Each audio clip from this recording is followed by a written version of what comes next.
Ladies and gentlemen, let me tell you something about myself. I never stop streaming. I streamed earlier today. I was just on Discord talking with a bunch of people.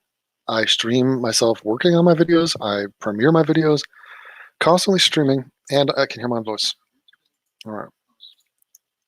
I'm using this new thing, which I'm loving, and I have brought on a friend of mine, friend of ours, friend of the channel. He's part of the AIU extended universe. He goes by the name Alf, and he is sort of a veteran when it comes to the vegan wars.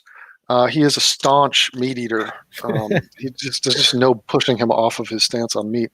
On guinea Alf, pigs. yeah, he loves guinea pigs. How are you doing today, Alf? Say hello to the Good. wider What's up, world. guys? How's everybody doing? This is Alf. He is a lovely man. He hails from New Jersey. So This is just like little. Vegan Wars season 4. Mhm. It's like the So- mid-season finale. What brings us here today is just out of curiosity, out of sheer, just, I don't know, morbid curiosity. I want to see what Ask Yourself is doing recently. And he had made a video. This is the title. Oh, actually, this is his reaction to the video I made. So I made a video reacting to a debate he had with Coach Red Pill. And this debate is like every debate, but there are certain things that rise up above the individual conversations to me now. And it's a Yeah. pattern of dysfunction. And it's Yeah. beyond irritating. And, I find it very strange that they act a certain way and don't see it. Like they don't see it as something embarrassing or Mhm. something that's wrong. Right. Strange. That's what's strange is that that never penetrates this idea that what you're doing is wrong. Now, Yeah. we have Based Femoid here, who is Hey. stubbornly, I- she's sticking to that name. Yeah, and you can't fucking change it. And guess what? I've been getting more compliments on it too. From Oh. the I will wrong stick with people. Karen though. That's From the wrong people. Yeah. Is Karen sticking? Yeah, I like Karen. I'll give like you that. You got to give me my like All right. name. Well, thank you for joining us. Now, Karen is a vegan, so she might That's have right. she might be biased in this a little bit. I'm not sure. But thank you. Yeah, we're just trying to set the stage here and explain why who is this guy? Like, what's the big deal with this dude? I So, watched like part of this video, like a second of it. well, we're just amazed at the repetition of it all. Like, you never get to another stage. And Alf, give us a general overview, your stance on veganism. I'm totally cool with it 100%. Be a vegan. Then why aren't you a vegan yourself? Yeah, Yeah, fuck. Because I'm not a vegan. As simple as that. I don't give Because a he's shit. a bad person. I'm not trying to push anybody towards being a vegan. I think we had this conversation before where I was saying I don't have like, what's your anti-vegan argument? It's like I don't have an anti-vegan argument. I'm not against the veganism. Right. Well, So- the anti-vegan argument is just being like, why do you think it's good to, or like, why is it moral to eat meat? Also, if I do this like this, can you still see me? Or am I Yeah. set now? You're just upside Oh. down. We got you. Am I upside down? I like it. I like the thick, long stocking pigtails too. Yeah. Alright, just gonna fucking leave How it was like your- this. I'm How was your so- dog walk? It was good. Darby, how was Yeah. it? Darby's cute. Yeah, Darby had a great time. Darby, do you want to go on stream? So Darby, are let's you say still- that she's showing off Darby. Okay. Don't look at my room though; it's real bad. Let's say that you are pro-vegan, but you're not a vegan. You would Mhm. think that this would give you some sort of, I don't know, goodwill with this crowd. It doesn't. Like, it's you're either with us or against us. And I don't know. I know that there are normal vegans out there. That's the thing. I know that this is a small minority of spurgs that don't speak for the greater vegan movement. Maybe like Yeah. I'd say they might even be like 30% of vegans, because most people who are vegan, they're not even vegan for like their whole lives. They're like in that obnoxious phase the whole time. Yeah. You Right, know? and you were saying, Don't like this specific vegan. so Karen, you were saying when you were 14, you were an obnoxious vegan, but then you grew Oh, out yeah. of that. Yeah. So what would you do? Just debate. Like if I was out to eat with my family, it was like debate whatever they ordered. I Mhm. was like, Oh my you god. know, like that, veal was raised in this, blah, blah, blah, blah, blah. And yeah, it was just like a constant. But to my defense, also when you first go vegan, especially if you're younger, like some people around you are like, look, it's me. Are you freaked out? Like, Yeah. blah. Trying to So trigger. it's a two-way street. Would you be but- happy having this guy be your leader? Howdy. Chad. Woo-hoo. Yeah. Yeah, All right, so sure. let's give it a shot, guys. I mean, I don't know how much patience I have. The UFC is on, and it's Saturday night. So here's the one thing I will say. I scanned through the video. I am alarmed and disappointed and sort of embarrassed for him. The fact that he triples down and offers nothing new. He is seriously, he's humorless. I think he's a humorless man. Yeah, He takes himself very seriously. it's a Guelph-ling. Yeah, and he just has a really odd conception as to who he is, how bright he is, how likable he is. Like he's just a very unlikable human being. And that matters when you're trying to persuade someone. It matters in sales, it matters in politics. Yeah. So I mean, tell me if I'm going crazy here. You guys watch this and you'll see for yourself. It's kind of insane. All right, so give me a second. Let me try to lock and load on this baby. Well, we know how well talking to someone nice works. I think all three of us have done that. I tried it. I tried it. Yeah, all three of us have done it. Look at me. In here. You know, I'm This gonna talk redhead. a nice success story. Well, think of that, Karen. Think of how south we could have gone. I mean, it could have easily just been a flame war, and that's it. End of story. True, but it's less interesting. But the thing is, I find redeeming qualities in Karen, and that's why I sent people over to her. I don't find that in Isaac. That's why I'll never talk to him, because to talk to someone, you have to like them or respect them or both. Correct? Yeah. Find value for like entertainment value, you know, like. But even that, who does that? Who goes, let me go yell at somebody I hate just to entertain other people? I wouldn't put it past myself, you know. I mean, okay, so let me pose that. Alf, when was the last time? Jesus, look at you. When was the last time you talked to someone that you couldn't stand? I mean, but you did it anyway. Like never. Why would I do that? Well, I do that online. I get up in the YouTube comments all the time. Yeah. People I hate, but not like. But a personal conversation, like sometimes during a family holiday, you might run into an in-law that you can't stand, but you're in a captive audience situation. You got to deal with this person. But you do your best to avoid those people, regardless. It's like family members. And... Yeah, if you don't like someone, why engage with them? It's demented. So anyway, let's just have a little bit of fun. This will be a little bit of entertainment for the people. And we're here for the people, you know? So here we go. Hell yeah. The time when we all gather around to laugh at Devin Tracy's moronic attacks on me. We've got a fresh AIU video to respond to. I'm sorry for putting you guys through this. It's called Spurgy Vegan YouTuber Ambushes Coach Red Pill. So multiple red flags here. Oh, God. So technically, I'm not a Spurg, so he's incorrect there. That's a fallacy. Okay, so... multiple red flags. Spurg fallacy. What I love about this is think of how self-sabotaging it is. So I ripped this dude for half an hour straight, and he posted up on his channel, like amplifying my message, insulting him to his people. Also, it's like a response video to a response video to a response video. Exactly. And Devin even says in his video, now let's wait for that 3-hour response video for him to then right away. And that's exactly what he goes and does. He is painfully predictable. So predictable. Yeah, exactly. They all are. Karen, are you familiar with the vegan agenda? Like the vegan agenda, like the agenda that vegans have, or is this like a person? Well, no, it's yeah, exactly. It could be base vegan agenda. No, it's something I made a couple years back, and it's summing up their essence. I've seen that on your forum. You kind of a nutritional imagery. Yeah. I've seen this. Okay, so this is who the guy is. This is like looking at his code, and this is the same guy. We're going to talk a lot about number 10 here, where he's Holocaust. Yeah. He's convinced that using the word Holocaust is like a silver bullet to meat eaters. And I mean, using that word, that's kind of like a conversation stopper. You know, it's a little controversial. Yeah, see, you get it. You know, exactly. But it's not entirely like, it's like if you want to go to the dictionary, it's not like that word can describe a bunch of things, but the connotations, like when you colloquially like use it, exactly, obviously, like, you know. How hard was that? See, you guys, that's why this woman is a normal woman. She just figured it out within 2 seconds. Yeah. Thinking skills. Incredible. All right, so let's hear what he's got to say. Firstly, the fact that it's an AIU video about me, that just entails necessarily that it's going to be an incredibly stupid video. It's actually logically That's an ad hom. That's not an argument. impossible. There is no possible world where this video isn't stupid. So we've got that, red flag number one.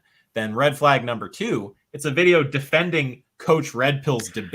It's actually not. It's not. Wait, Devin, you're a Coach Red Pill fan?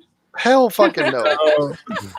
I rip Coach Red Pill At all. He actually calls them both idiots for that argument, both of their arguments in that. But that's why it was so mesmerizing to me to see a conversation between two people I hate. Like I was rooting for, I don't know, an explosion or something. Debate performance when he spoke to me. So, I mean, either of those things are individually enough to completely sink a video, and here we have them combined into this monstrosity that we're all about to witness. I've only watched a little bit. I just got the end of the video premiere. Now, go watch the Red Pill video so you have context. It's the one before this on my channel. It's pretty straightforward. He's in the Discord server politics doing an AMA. I go in and start running Name the Trait. A question or two deep, he starts dodging. I hold it. He runs Name the Trait. Do you like that terminology? Yeah, it's like a gambit, right? Let's run this gauntlet on this guy. Yeah. It's nuts. Yeah, He's not he's like running how human game. interactions normally work, you know. I know. So I ran Name Trait, and that's why I came up with this meme, which is Nam Trat. He's an actual Vietnamese man. There he is, and there is there's the creator of Nam Trat in all of his glory. Ask yourself, and if you have convinced yourself that this question is, I don't know, it's impenetrable. You cannot stop. There's no workaround. If the guy unleashes, if he runs Nam Trat on you, you're fucked. It's just, he has to believe that. There's no world where that's not true for him. And so it's kind of awkward to see him fumble through realizing, or he never does realize that it's not working. Them to the question, he keeps dodging, and then he bitches out and has me muted. So just a standard, So his idea of Red Pill bitching out is Red Pill was bored, couldn't stand this dude, and was just being aggravated by a guy talking over him and being, a typical asshole. Yeah, definitely. So, it's an AMA. You're there to ask him questions, and you're asking, talking like an asshole, and then trying to direct his answers. But it's not bitching out to be exhausted by what a cunt this dude is. Oh yeah, no, yeah. He's And under this no, obligation to sit there and listen to him be yelled at and shit. Like, for what? This must happen over and over again because he just doesn't have people skills. It doesn't matter what we're talking about. You have to have people skills, and that's why Karen and I had a decent conversation, because it didn't matter what we were talking about. I forget what we were talking about. I lost track. Seriously, just the only thing I remember from that conversation is I like this girl. Aww. It wasn't, oh, she's wrong about it. I lost track of how many things she's wrong about. I assume she's wrong about everything. I had a smile on my face listening to that entire interview. It was good. But don't you think there's some validity to that? Just picking up energy fields, just the intangible things, these sort of enigmatic qualities that come to the surface, they leave an aftertaste. And I hate this dude's aftertaste, which sounds very gay. Yeah. Level 0 total faceplant debate performance. That's what Devin is about to, presumably try to defend here. And then what? I'm going to defend him? Yeah, what a weird assumption. I'm defending Coach Red Pill. Coach Red Pill's argument about veganism was, I like the taste of lambs. Yummy. Wait, why are they debating in the first place? That seems like an odd pairing of people. Yeah, it's an AMA. They shouldn't be debating. Exactly. It's like, I don't really know that much about Ask Yourself, but like Coach Red Pill, really? Yeah. Why is he even talking about veganism? Yeah, That's not like in his realm. Multiple times where he pops up to AMAs and then basically forces people to debate veganism with him. I feel like Coach Red Pill is the kind of person who would call PETA like people eating tasty animals or something.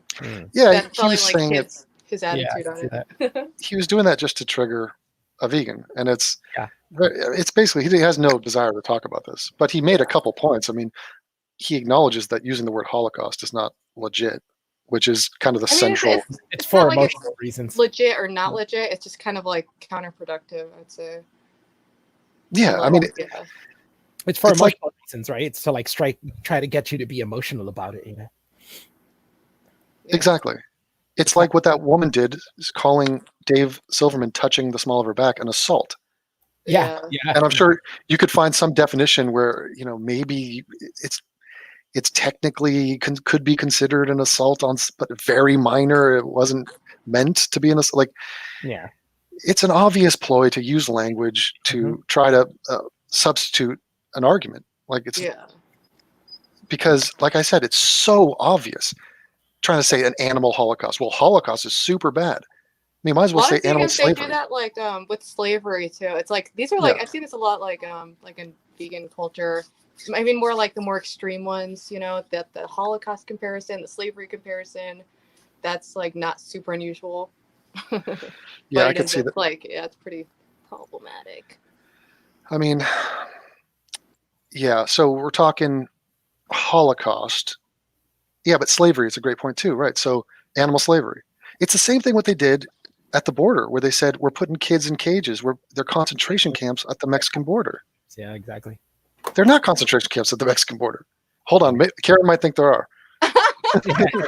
We might not be No, there they're yet. not concentration. It's a similar thing. It's not concentration camps like in the way that you think it is. Like, or how about cages? Another like Holocaust thing. But sometimes in situations like those, it can be useful to get a point across, to use kind of like hyperbolic emotional language. Right. So it's I don't know. Yeah, but it's sensational though. It's a bullshit cheap tactic, and he gets called out for it, but apparently it's central to his whole argument. Yeah. What do I want to say about AIU? AIU is just a giant pansy. He talks a big game. He loves to strike from the shadows, but this guy won't even step into a voice room with me, and it's because isn't it the crucible of debate? Is that what it is? So okay, so what's the name of the video? If you don't have sex with me, that means you're scared to have sex with me? Yeah, that's exactly what's happening here. So that's exactly what's happening. Right. So does he not even acknowledge that desire would need to be present? Yeah, he's respect. Trying to sex, basically. But how pathetic. This guy is the softest weak bitch in the planet. And he's talking about his language and the way he talks. He goes, "Oh, I'm tough. I destroyed a guy in a debate. I flexed on a guy." It's so unbelievable. Like, is he that detached from reality? I verbally curb stomped you, bro. I mean, I should go up to Toronto and just slap the fuck out of this dude. That would be hilarious. He knows that he's not got the agility. He'll just get cornered and fucking annihilated. So see that? Cornered and annihilated. What kind of a loser talks like that? Like, I just don't even understand it. And he does this with everyone. He just goes, "Oh, I totally knocked you out. You were murked." What is the words he used? He says, look at the title of this video. Mind triangled. Remember that? Yeah. Mind triangled. He goes, "You got bodied." What is that? I haven't heard that one. I was like, what does that mean to get bodied? No, it's a stupid fucking like a body slam thing, or basically got dropped. It's like Isaac, why don't you take your body to a gym and lift a weight once in your life before talking about bodies in general? I mean, the guy it's so pathetic. If you want to prove me wrong, then go ahead and contact me. I do it every video, you jackhole. He doesn't get that. You're not presenting something to me that's new or different. This is basic. Exposed himself right there when he says you would get cornered. That's the whole point of his strategy, of his argument. Yeah, right. It's just to corner you and put you in a box. Yeah. He just wants to talk over, and I mean, that's what he does. It gets so buried in the weeds, like it's so pointless listening to this guy talk. So why don't you argue with him? My links are all exactly down below, or just do what we all know you're going to do, cuck into the shadows, maybe strike again if my video triggers you enough. But strike again. We shall rise up and strike. The offer remains open whenever you grow something. Why? Wait, the offer to talk to you? That's my reward? Devin, he's giving you a solid. He's giving you an opportunity. Yeah. So this guy is a self-admitted clout chaser. Why would I clout chase against a fucking doofus who has like, an eighth of my subs or whatever? Like, who cares? Your audience is all cancer anyway. I don't fucking want your attention. It's true. Why would you want his audience? We are literally here to laugh at you. Okay? So you could contain your thirst, kid. You're not on my level, man. You never will be. You're a skid mark. I mean, you're fucking totally pointless. Balls. All right. It's tiresome. I mean, it's been this long and he still doesn't get it. Like, it's so bad. I know. It's like how many? Still doesn't get There it. we Every time supposed to be It gold. is time to check back in on a person I will loosely describe as a man. His name, Isaac. His stage name, Ask Yourself. His mission in life, to convert you to veganism. Oh, we already have a false claim. I've never said that that's my Oh mission. in life. God! So okay, what did I tell you about the man having no So- sense of humor? So, does he think that everything is hyper literal? Oh, Yes. I never actually said my official mission in life was that. So I got you. You just got owned. You got wrecked. I cornered you into a fucking hole and put a bullet in your head because I never said my mission in life was that exactly. So I am making general statements, summing up this dude's essence Yeah. and speaking in a normal fashion. And he is going hyper literal, thinking that this is a worthwhile point to make. He does that over and over and over again. Watch. That's why this is an hour and I 15. said, even if we take a Oh, more- we can't watch all. I might have to do. Doesn't This will be Destiny? like one of those 8-hour streams. I know. Doesn't Destiny watch at like twice the speed?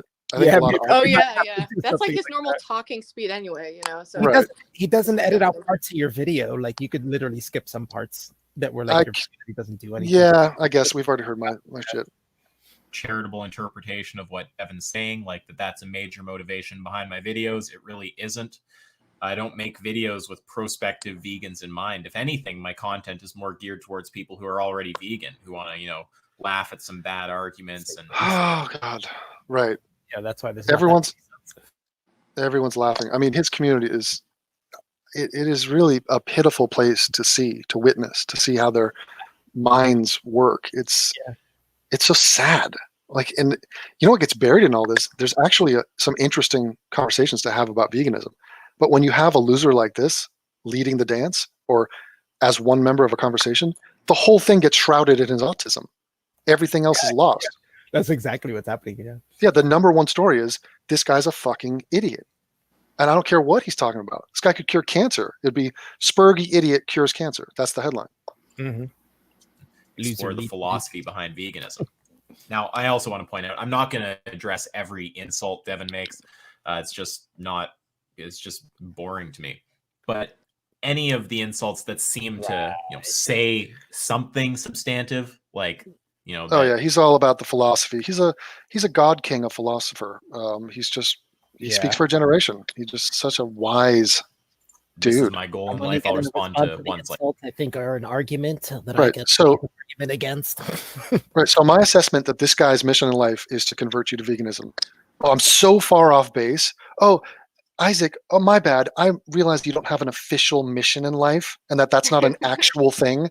That I'm speaking in a general sense. And you are a vegan YouTuber who makes every fucking video about veganism and trying to convince people that veganism is morally the correct place. I mean, am I going crazy here? Because gaslighting. Karen, what do you think?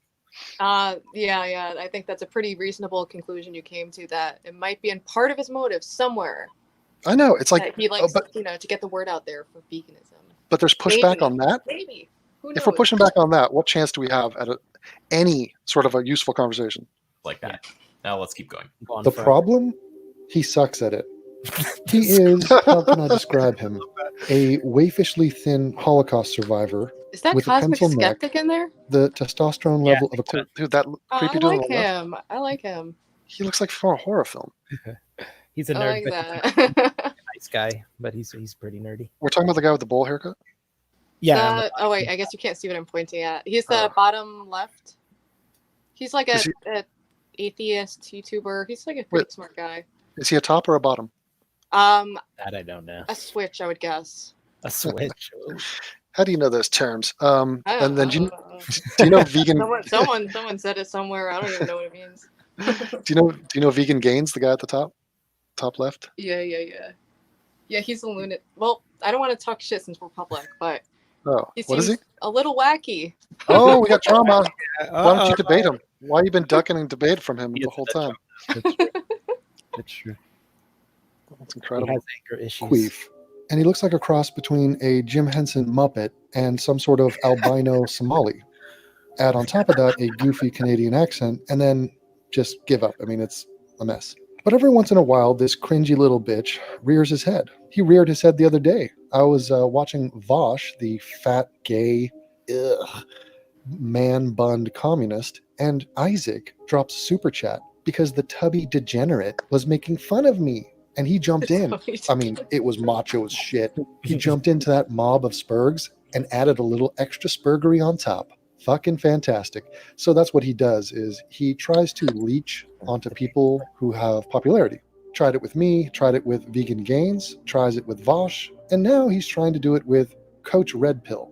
It's not actually clear to me what Devin thinks leeching is, so I don't currently have a reply. Not even mean. Right. Oh, So this is the flailing that he does is he goes into minutia and just total red herrings, distractions, and we have to ask stupid questions like, what is a human? Or what does it mean to leech off someone? What do you mean my mission in life? I never said my mission in life was that. I mean, what kind of a frustrating God. Yeah. It's so irritating. It's dishonest. It's like we all know that you're just filibustering because you're getting roasted, dude. Clear about what he means in order for me to know if I'm doing it or not, and additionally if it's bad or not. Coach Red Pill was on a Discord, a popular Discord. Yeah, leeching isn't bad, so he's a proud clout chaser. I think the politics Discord, and he was doing an AMA. And wouldn't you know it, Spurg yourself, Isaac decided to ambush him, but Devin, with what? I don't agree with the word ambush. I mean, see that? But see, that's why learning patterns on someone is so useful. Yep. Because if you know that this dude is such a douchebag that he's going to harp on any word and go hyper literal and be intentionally obtuse. Yeah. But he told me to ambush him. This is 100% an ambush. I know it's an ambush, of course. AMA. But it's an AMA, and he's turning it into a debate. That's an ambush. He tricked them into a debate. And we're supposed to pretend that he's going to miss the greater point that I'm making, and we're going to dive into this weird argument that he's wrong about. It's just time after time he does that.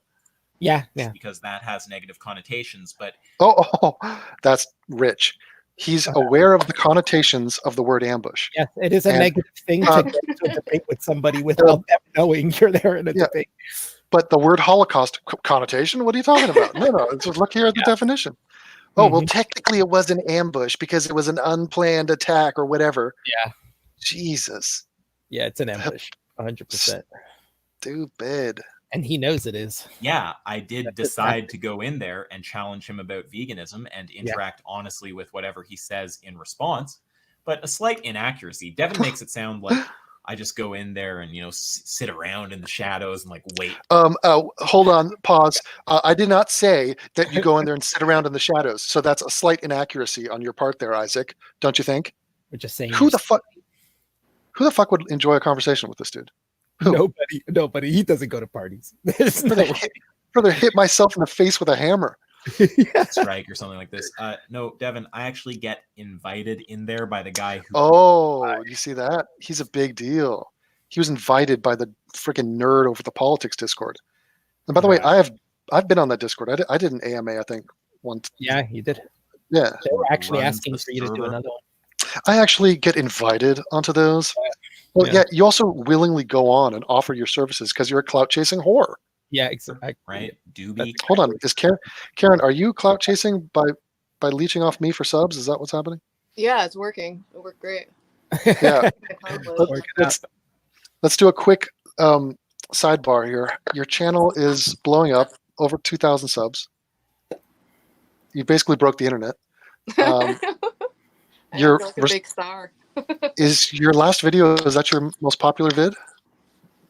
What, the last one? Yeah. I have no idea how many people watched it yet or anything. Look at that. Too cool for school. She doesn't even look back. What? It's been a couple hours since I've checked the YouTube analytic thing or whatever.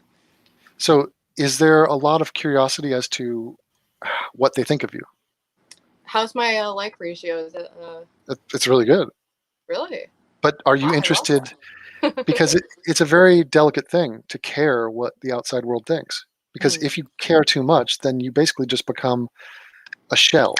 You're just a vessel to do whatever they want and to sort of be persuaded by them one way or the other. Yeah. So to keep your originality and your uniqueness is very important, which means you have to kind of brush them off. Yeah, well, I don't think my channel has a history of catering to anyone. Mm-hmm. Yeah, So- you know, somebody who would be someone fake anyway. You're just gonna be you. Yeah, Alf got pissed, man. Alf was like, she passed me in subs, that bitch. Oh, did I? I'm winning, bitch. Oh, Yeah, really. yeah, it's a beautiful thing.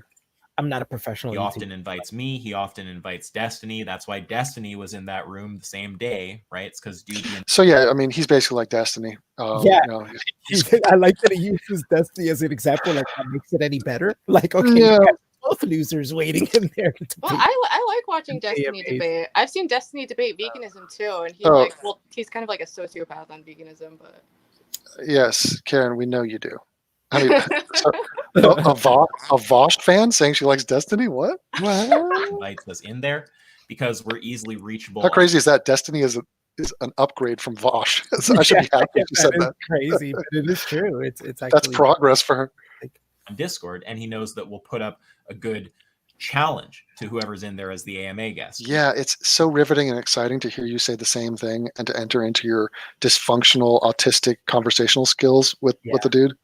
I mean, Oh, you know, Isaac, he's a true Renaissance man. He talks about a lot of stuff. Oh, that's right. The same goddamn bullshit arguments. So he views this as an opportunity for the cause. Yeah, brothers. No, I can't say that ever crossed my mind. Again, I don't really go into these situations with this big motivation to do vegan activism. this is a really weird thing. yeah, That it's is kind of like weird. semantics. Who does he think he's kidding? Karen, what? Why would he say that? The guy is a I vegan don't YouTuber. know. We're talking only 5 ab- minutes through the video, and it's kind of like I feel like we've gotten hung up on terms like already. I know. yeah, Everything. yeah. Like there's been no like points or rebuttals made at all. Nothing. No. We're not talking about anything. We're talking about words. Yeah. But you're discussing veganism, arguing the case for veganism. Your name is, your channel is all about veganism, and you're telling me He's you're got not the shirt a vegan on, activist? the little V. Yeah, that's Yeah. his logo thing. Yeah, the vegan logo. Yeah. It's weird. Maybe it's a self-defense mechanism where he knows he's not convincing people, and everyone laughs at him, and no one's moved by his arguments. But so now he's just saying, "Oh, I'm just doing it for the choir. I'm just it's just for shits and giggles. I don't actually care." I could see has- that angle. That's like a good cop out if it's not Yeah. working. Yeah. Just be like, He's oh, I wasn't trying anyway. Who cares? Totally. He has That basically is a motivation to plateaued. have, which like maybe it is. What do you say, Alf? I said he has basically plateaued, like in subs. So it makes Oh, sense. He's yeah. just playing to the same audience over Well, and over. Well, it's weird because Vegan Gains has a big audience, and I guess there are vegan channels that are popular, right? Yeah. some are, There's yeah. ones with like millions of. I mean, have you ever seen Freely the Banana Girl? No. She's like, I think one of the most. She's also like a lunatic, but she's like a very popular channel. So there is a market for it. It's just he's not evolving, and he's unlikable.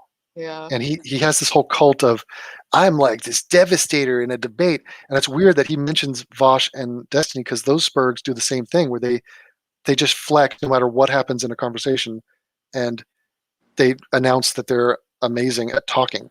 And he's doing the speed talking thing too. I noticed that. He's trying to emulate.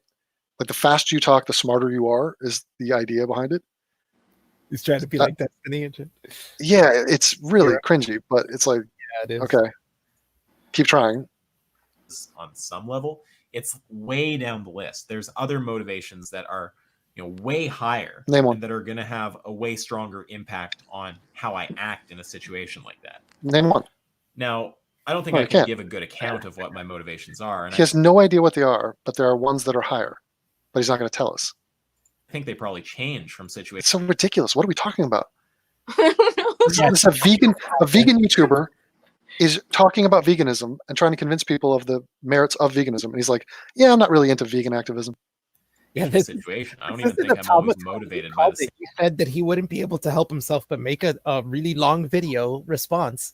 And Yeah. it's like autopilot, like let me go to the computer. It's like, dude, actions speak louder than words. Same set of things to the same degree when I go into one of these conversations. I could just name some of the things that motivate me. One of them is curiosity. I'm just interested. that killed the cat, which is not a vegan principle we should follow. See how these people will respond to my argumentation. Another is, if it's public figures, it's a good way to get eyes on my content. Oh, very slick. Oh. Yeah, go on big channels to get eyes on your content, and your content is all pro-veganism, but you're not a vegan activist, and there are other things that are more important than that, which you're not going to tell us. Perfect. Anyone confused? By the way, the two people that I got, yeah, we got Alf Benny. If you want to see his stuff, he does stuff on horror. He does stuff on music, the Twilight Zone, stuff like that. Alf Benny, and then the other girl is just some girl. I don't know. Do you have a YouTube channel? Who? What's Base Femoid? Oh yeah, I'm just some random, She's new to the game, and she's a little bit of videos where I trash Devin. Yep. What else? What else you got? And other players. Make videos about my love for Kim Kardashian. Got a couple on that. So you've done a couple on music now. You did the K-pop, and now you did this poppy. Yeah. Maybe something with the word pop. What else? What other genres or what other fields will you be diving into? Actually, I was thinking of making a video about why ABBA is like the perfect pop group. Nice. I'd watch it. Yeah, I'd be down for that. Because they just are. Like, if you think about it, it's like the two guys, the two girls, like it all just meshes up perfectly. And their like discography, it's just like hit after hit after hit of like perfect pop songs. And when it was like executed perfectly. I feel very strong. I would like to hear the legacy, because there's a lasting impact that group has had. I don't think many people know the number of hit songs that group has pumped out. Yeah, it's insane. It's insane. And they're like from Sweden too. And for like a band from Sweden to have such big crossover success, like it's remarkable. And people shit on ABBA, like, and it's like, no, they legit, they have some really fucking good songs. I feel like pop is, right? Artists too. On pop. I feel like ABBA was in Eurovision. If not, they've had a huge impact, influence on it. Yeah, they've probably influenced a ton of people, and many people might not be even willing to admit it. And then also you had those movies came out. What was that? Mamma Mia. Yeah, they did two of them, right? Yeah. Yeah, I saw both. I feel like Mamma Mia was a show in Vegas. That's like a resident show. Oh yeah. I think it's at it is. It's not the Excalibur. At that level of like icons, where it's like, yeah. It's not the it's the casino next to the Excalibur, and it's that you see the ads for it all over the place. So there's a reason, and I'd love for you to explain it to me, why middle-aged women love ABBA. They cannot get enough of it. Yeah. Like ABBA's not picking up the 13-year-old male audience unless he's gay, maybe. But well, there was 18s too. Did you ever see 18s? They were like a ABBA cover group in like the early 2000s, late 90s, where they did like, early 2000s pop versions of like ABBA songs. I have not. But I highly recommend. I mean, I would love to find out the appeal of ABBA, their secret to their success, the formula, why it appeals to gays and women more than straight men. But what is the case for straight men? Who love ABBA. You know a lot of closeted straight men. They're in the closet pretending to be I can appreciate ABBA as pop, but it's not well. And I will. But they also have you ever heard their song like "Does Your Mother Know That You're Out" or whatever? That's a rock song. Beautiful. Straight men like. Well, I don't know how much you want to reveal about your ex-boyfriend, but I think sometimes truth comes out. People change. People are. I don't know. What does musical taste say about you, though? Well, when I was younger, I used to think that was like the be-all, end-all of like. Yeah. Like whatever music you like, that's who you are. Every day I need to show like all the patches of every band that I like all over my body, so that when I go out, people can see me and like that'll signal to them who I am. Like some people are like that with cars, and they think that cars have status like that. But if I see someone with a Nirvana shirt, I instantly think that's a cool person. Yeah. And it works. It works the other way around. But also, music has kind of like a more like ethereal like meaning to it than something like Cars or something, because it's like, it identifies like it's like an emotional thing. If you're like drawn to Nirvana, it does kind of say something about you and like a really kind of ethereal kind of way. It's actually I'm encouraged to see young people wear Nirvana gear. So there's new generations absorbing that all the time. I think there's a video online where they a girl is in a Nirvana shirt and they're playing "Smells Like Teen Spirit," and she goes, "Oh, I think I've heard this before." And they're like, "You don't." Well, don't blame the girl because they sell like that's what like Urban Outfitters and these stores do is they like Mhm. license out. They all have like Nirvana shirts. They have the Misfits skull. You know, they have like Mhm. oh, what's the other fucking the Ramones thing. And it's just like to them, it's just like a logo. You know, Right. which is unfortunate. It's like cultural appropriation. You know, because Yeah. they're wearing this thing without knowing the meaning basically. behind it. You know, I don't know what happened to Urban Outfitters. I used to go to one of them on 3rd Street in Santa Monica in Los Angeles, and they had some good clothing. And then over a few years, they just went into hipster madness, and it was just like, what is going on in that store? Yeah. I don't even know. It's I don't really know. expensive too. I only buy like underwear there because they have like a 5 for like 20 deal or something. Wait, it's like the Whole Foods of clothing? I guess. Yeah. But I remember just walking around that store going, I'm not this guy. I'm not a guy who's going to wear I'm sad to this. say that when I walk in that store, I'm like, I like this stuff. Do you? Do you wear boys' They clothes? have cute stuff. I like a good turtleneck. I like a good scrunchie, so Okay. I hear you. good scented candle. Oh, you know what this reminds me of? Slightly off topic. You know that guy, Ask Yourself? He's a fucking disastrous idiot. I feel bad. Like, luckily, I don't really know that much about him, so I don't. I know. You know. He like, what's crazy is that he's so up his own ass that he doesn't realize we're trying to give advice to him and in his way and his manner in his arguments. You're He doesn't trying give a to shit. give advice, Devin. Are you like really invested in? No, I don't care one way or the other. I know, but it is fascinating to me just on just to study. Yeah, just to study a guy who's that stupid that he has arguments explained to him by vastly superior humans, and he's like, nah, I'm gonna triple down on my stupid shit. But P doesn't equal just Q. enjoy Yeah, P equals P, but also not P. debating. I find it fun.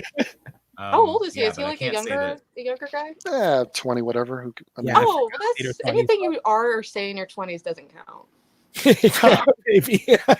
I wish. So That's that mean kind of my view now that I just turned 30? So so you're on the clock now? I like that. You turn 30, so you start recording everything you say online. That's cool. Yeah, exactly. I'm ready. Like that doing vegan activism is like at all at the top of my mind. It's just wrong of you to say that. We're going to turn the world into vegans. Hooray! And he has the same shit arguments. I dissected them a couple years back. I mean, so you say, but you won't. Ew, is he eating?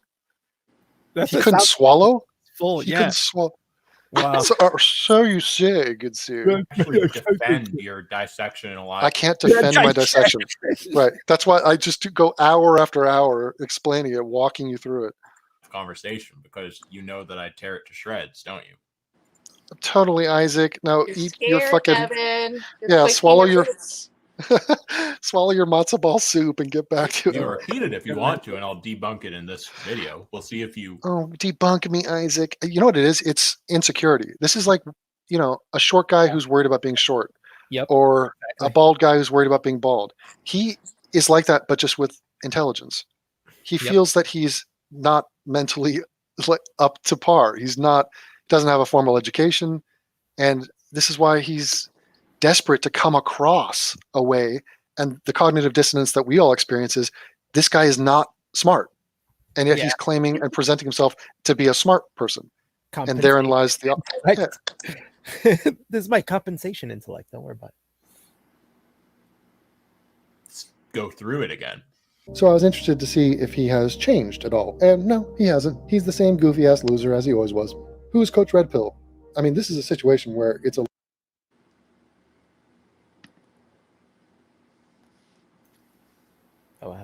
lose-lose. I mean, both guys are absolute dumpster fires. Coach Red Pill is some... Yeah, this is where you can skip that he goes over Coach Red Pill for like an hour. It is one of the smallest. It has 20,000 subs. Not even. Well, yeah, it's not that big a channel, but I actually realized with these statements, like one of the biggest, one of the smallest, I actually don't even know, because to make those statements, you need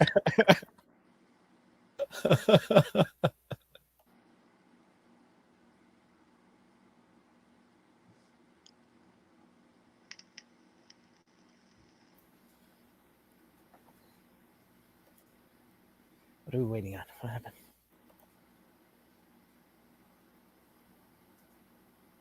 Sorry, was I Oh. muted? Sorry. I think Yeah, you now I were. hear you. Yeah. Okay. I didn't There hear was no sound happening for a while. I was just like, all right, a moment of silence to reflect on what he said. It's incredible. I'm sorry. So where was I? Okay, yeah. Did you hear him say that? Do I have the smallest vegan channel? Do I have one yeah, of the biggest yeah, ones? yeah. Okay, so for him to break that down and assess that as if it was a point, like I'm saying, you literally have one of the smallest vegan channels. What Yeah. a departure from anything of value. Like, why would you do that? You know what's the expression? If you don't have something nice to say, don't say it at all. If you don't have something useful to say, don't say it Yeah. at all. That's far more important. Yeah.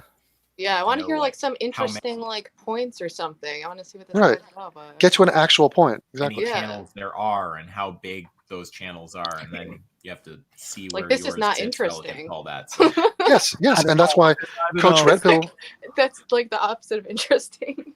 Coach Red Pill said, "I'm bored," and it's just tiresome. It's just aggravating, and so this is why people just don't. They're not responsive to him, and he doesn't persuade anyone.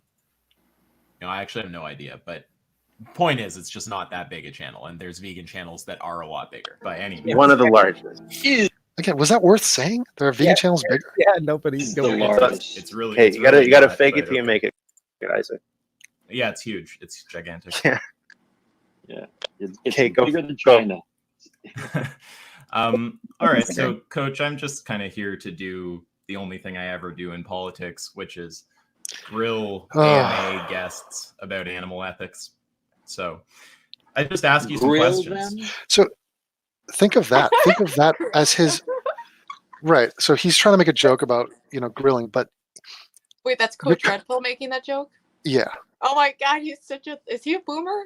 Or is Yeah. this? Yeah. no, Oh he's a my little. God. Yeah, it's a dad joke, and so. Yeah, I've heard that. They're like similar to that before. But why would you come into it? I like to grill people about animal ethics. I mean, just how snobby and retarded is that right off the bat? Yeah. I mean, And in then my mind, I'm like thinking, I'm telling myself this kid has to be like 20 or something. Yeah, he's People older act than that. Like normal, Yeah. like adults don't normally like interact like that or something. But just imagine what a representative he could be for veganism if during the course of a conversation he actually convinced someone to take a totally different look at this Yeah. topic. And he did it with grace and style and class and Yeah. eloquence. And instead he comes with autism and minutia and just a pompousness. And it's just he's just a dumb fuck. I can't God, maybe I should open myself up and see other vegan YouTubers to see other people do. There's some good ones. I think someone was talking about Unnatural Vegan earlier. She's like a really just like super rational, like she's able to like dive into points of like, sometimes veganism isn't the best diet for everyone, and this is why. Like she's, not like in like a delusion of it's like very black and white. She's not. But I feel like this is relevant to us and to the conversation I just had with you, Karen, where like I was against your stance on things as much as a vegan is towards a non-vegan. I thought you were as wrong as they think meat eaters are wrong. Yeah. But I didn't come at you with hostility and hey, I'm going to grill you on your stance on race. Here we go. It was. These are just normal skills, though. Shouldn't everyone have these skills? I mean, Is this a especially sign if of you're on like a public platform, it's like, what are you doing? Right. If you can't like, especially if you're like on a platform like interviewing or like debating or having conversations, it's like if you're Right. not good at it, like what's going on here? And this is especially bad for the PR of vegans who already have a shit reputation, Yeah, we've got like Which a is- real image problem. which is partially deserved. I mean, there's a reason, but I think there's a silent majority of vegans, especially nowadays, who do not. They don't condone this type of interaction, and they don't want to be led by fucking morons. Oh, Who are wait, just side there note, to- what did you think of Joaquin Phoenix? Well, how do you feel about? Did you see his like acceptance did. speech or whatever? Yeah. The Oscars. Mhm. Yeah, or wherever it was where he like talked about being vegan. Do you find that like obnoxious or? I find him obnoxious for a few reasons because he's Yeah. swapping I from love issue to issue. Joaquin. Well, he's crazy. Yeah, he's a little nutty. I mean, he came out and said Oh, He- Tristan wants the link. Should I send it to him? Yeah, go ahead. Okay. He had a whole speech about white privilege and how Hollywood is too white, and he is falling on the sword because he's not playing his part in this. And it was just came across as really shallow and really self-serving. And Yeah. Really, I think, but I like at least. Well, I think he's like a really talented actor, Oh yeah. well, that and like yes, he seems like if any like most actors, he seems like pretty grounded for the most What? part. dude, this guy's as crazy as Nicolas Cage. No, He up. admits he's No. crazy. Wait a minute. First of all, I liked his brother River Phoenix like way Yeah. better. Yeah, I love that. But I like him as an actor. I'm a huge Joaquin Phoenix fan in that regard. You Yeah. can't deny what he brings to the Have table you with ever that. seen that movie, The Master? No. Oh my god, it's like it has him, Philip Seymour Hoffman, Mhm. and it's like about like this cult that's like similar to Scientology. It's such a good movie, and I feel like it Ooh. like has flown Sounds under the good. radar for I some have to check reason. that out. Yeah, we might have to do a watch Highly night. recommend. That's in like my top 5 like favorite. Yeah, Really? that sounds good. Sometimes we do good. movie nights on the Discord. I'm having a flashback to a scene with Nicolas Cage and Joaquin Phoenix, and I believe it's from the movie 8mm, which is about snuff videos I remember that or one. snuff movie. I don't think Okay. I've seen that. Well, let me get a baseline from you. Do you think Nicolas Cage is crazy or not normal? You know, I watched an interesting video about him where it's like a lot of people think like he's this like wild bad actor or something, and in actuality he just takes a very different approach to acting, you know, and it's not Uh-huh. about like creating like a realistic like representation of how people are, but like you know, performing like really over the top characters like on purpose for its own like artistic merit. So that kind of made me think about him like a little differently. He's eccentric, and I will say that I don't want normal vanilla people to be the artists of this world. So I do recognize that if Kurt Cobain had a loving family growing up and had sex early on, we wouldn't probably have half the music that we appreciate now. Tortured artists Yeah, tend yeah. to produce good art. You know. Exactly. Someone And we have a new father in the chat, and his name is Tristan. And he is muting himself. I don't know if that's self-imposed boomerism, but Oh, I think oh my god! Gage, Surprise! Yeah, We've instead been of, like, ambushed.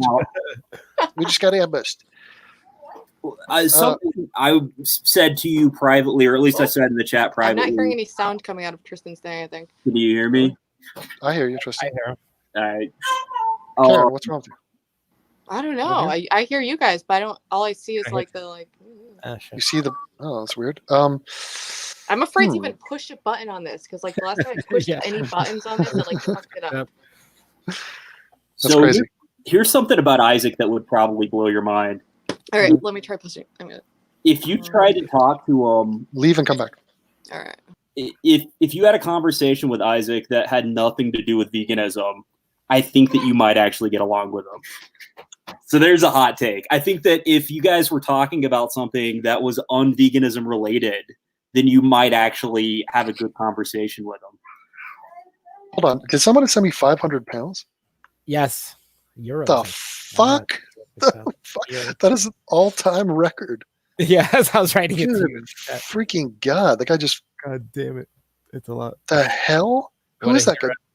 Do I have to show him my butthole or something now? I don't even think he'd want that. What do I have to do for that? Name is Fubar. Thanks, Fubar. That is insane. Wait, am I on the thing? Oh, wait, Yeah. there I am. Here you are. Hey, Hi. can you hear Tristan? Tristan, talk. Yellow. Yellow. Yeah, There we go. There we go. We're all in. Yellow. Okay, so let's review though, real quick here. So you're talking about your hot take is that you think I'd like Isaac? If you met him in a different context, I think that the two of you might actually get along, which is a really weird hot take. Kelly and I were going through. I know. It sounds crazy. Kelly and I were going through our personal experience with him earlier today. And Isaac is Ask Yourself, the vegan guy. Yeah. we were thinking, like, he's actually pretty cool, and we've had a lot of good times with him. And then we were like, what happened with the bad times? Where does the disconnect occur? And it's these various fights, but whenever we would be in his Discord and it was un-vegan related stuff, it was always a good time. Well, here's what I'll say. Yeah, I don't care. This is not personal. I don't know this guy. What I'm saying is, half the reason we come online is not just to fap. It's like 90% of it, but it's to be engaged intellectually. And so veganism is a topic that's neither here nor there for most of us. For you guys and for the vegans, it's a central thing. But it is a fun thing to watch someone fail in their argumentation over and over again, and to not be receptive, to not hear anything come from the outside, even when it's being displayed, it's being expressed to them in a way that makes it just abundantly clear where they're wrong and how. And so that to me is fascinating. I mean, I could give a shit. I'm moving on. Like, I'm working on 25 other videos right now. Obviously, this is a minor thing for me. So it's not personal. It's strictly business. And let's give them a chance. Grill them? As in, like, kind of like cross-examine. Yeah. I mean, it's just... That hasn't even ever been offered. He's never offered to say, hey, let's just have a chat, not about vegan stuff or debates. I mean, what's the point? Here's the even hotter take. You ready for the fucking scolding hot take? I care about veganism. Yeah, that's the funny. In the end, that's what you've been saying from the beginning. Yeah. Wait, how did your beef even start? Like, why? Oh, I'll tell you how. Devin posted a video of a guy abusing a dog at all. Hold on, can you hear Alf? Can you hear me? Yeah. Okay. Devin posted a video of someone abusing a dog and saying it was disgusting. And then they came and said, you're inconsistent with this a fallacy because you eat meat and you're talking about a dog being abused. And that's how this whole thing started from that. I mean, in a way, he's like correct, but also that's like stupid and pointless. Oh God, that's pure Karen right there, isn't it? Listen, you want to slap her and kiss her. It is arbitrary to like be like, oh, it's fucked up to hurt a dog, but it's okay to like hurt this other differently shaped animal. It's not hurting. No. Okay, I'm not going to dive into. Wait a minute. I'm saying they're correct. No, there's no point to be made. If I condemn someone for beating up a dog, you cannot then smash that into another point. Well, you're beating up these cows. First of all, I'm not doing that. Second of all, slaughtering animals for meat is not the same as randomly beating up man's best friend. And third of all, there are differences between the animals. And this is what I always found interesting. And Tristan, maybe you could speak to this because Tristan's an active member of the vegan cult community. Sorry. And it's that these people jump to humans real quick. Yeah, they do. And their entire point is you don't like killing or eating humans, so you shouldn't kill animals.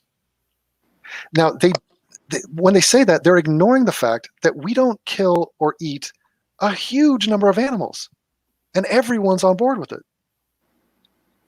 Mm-hmm. And so I would think that the struggle would be, let's add more animals to that list, the list of animals that we all agree should not be killed or eaten. That's almost what their argument leads to when they argue that. It sounds but they try to sidestep all of that, and they want to carpet bomb in one grandiose move, which just says, okay, no, we shouldn't kill or eat anything. Just fucking all of it. Wipe it off the board. Yeah.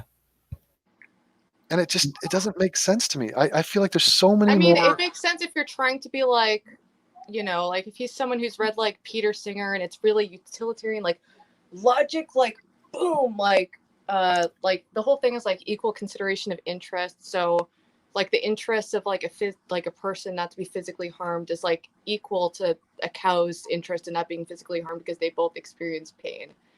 That's like the idea. I'm not saying, this guy went about it the right way. It's born from a really hardcore universalist enlightenment notion of like egalitarianism and whatnot, whereas there is some moral particularism in your average person's views here. So you're going to treat a human differently than you're going to treat somebody else. Your average person is going to treat a family member differently than they're going to treat just a random exactly. Right. And also, we don't care that much about other humans. So it's also a weird place to go into. Like, have you seen how humans into these arguments with them enough times to say that I don't technically have a problem with people eating other people? Oh boy. Well, if they died of like natural causes or like that's what I'm saying. I don't have a problem. You know that guy who like he consented to being murdered and eaten? Did you ever hear about that? Yeah. Interesting case. Like like in a case like that, I mean, the guy signed up for it, so Yeah, I'm not against that. He offered it. He's like, "Hey, yeah, it's me. all good Go for for me. So Devin, you eat a mostly plant-based diet too. Yeah, That's correct. Which is Right. kind of interesting, just in and of itself. How frequently would you say that you consume animal products? Well, it depends if my girlfriend is with me at the time or not. And when she's with me, it's 95% of the time I'm not eating meat because she cooks our food and she's a vegan chef, and so she just makes really good food, and I'm like, okay, I'll eat that, Yeah. and then I'll have like a fish every blue moon. I think that should be encouraged. That's like the ideal thing, at least for me and my view of it, is to encourage people to just like, cut back on meat, and Yo. Yes, cut. like, That's a that's great start. better than Yeah. being like you're either vegan or you're not. It's like if 100%. someone's vegan like 90% of the time, that should be like encouraged instead of being like, well, that 10% of the time, like you're just as bad. And what you're representing there is maturity. That is Yeah. 30-year-old Karen and not 14-year-old Karen. Yeah. Because you're right. It's not even incremental. These are major things that you could change. So I don't know. Like, I think it would be a fascinating discussion. Who is the next animal? What animal would be the next one to put on the do not eat list? Like, what case could be made? Because what are the top we're three? moving towards like eliminating the really cruel types of meat, like you have veal and foie gras. Veal, yeah. Right. But those aren't like animal particular. But the most sentient beings that we like slaughter, it's either cows or pigs. Those are the ones that have the most like similarities to humans, as far as like And I could see that. And I think that, look, synthetic meat at any point could step in and be like, wait a minute, this is a legit thing and it's actually affordable. In vitro. It's just a frustrating thing. I think fish are at the bottom of that. We're going to be eating them for a while. And I could see the chickens are a little bit brain dead as well. Birds are very intelligent. They have like complex nervous systems and emotions. I think, the pigs thing. I think pigs. You probably have a pretty good case to not eat pigs for also just the They're more gross intelligent aspect than of it. like dogs. They can they're very intelligent. More and more people are having pigs as pets now. So What they do to chickens in particular is pretty fucked up. Have you seen chicken calling videos? Oh my god, it's horrible. Have I seen chicken videos? What? Chicken calling. So what they do is after a chicken is hatched, there's an assembly line, and if it's a male, then they throw it into a grinder immediately. And this they like singe some of their beaks off. It's like a torture factory out of a horror Really? movie. If it's a female, then they singe it to beak. That's what's wrong with eggs. Yeah, that's what's fucked up about eggs because Scalded alive, they do fucked up shit because birds are like lower on the like realm of moral consideration than like cows and stuff, where at least they generally like shoot them in the head or something to put them out before they start like skinning them. But with the chickens, they just are like. Okay, this is actually more interesting to me than listening to Spurg talk. Yeah. I want to, because we have a couple vegans here, and What's the vegan to non-vegan ratio in the world right now. No, but this is a very vegan friendly place. Alf is like he's basically a pygmy from Peru who's just constantly eating meat. So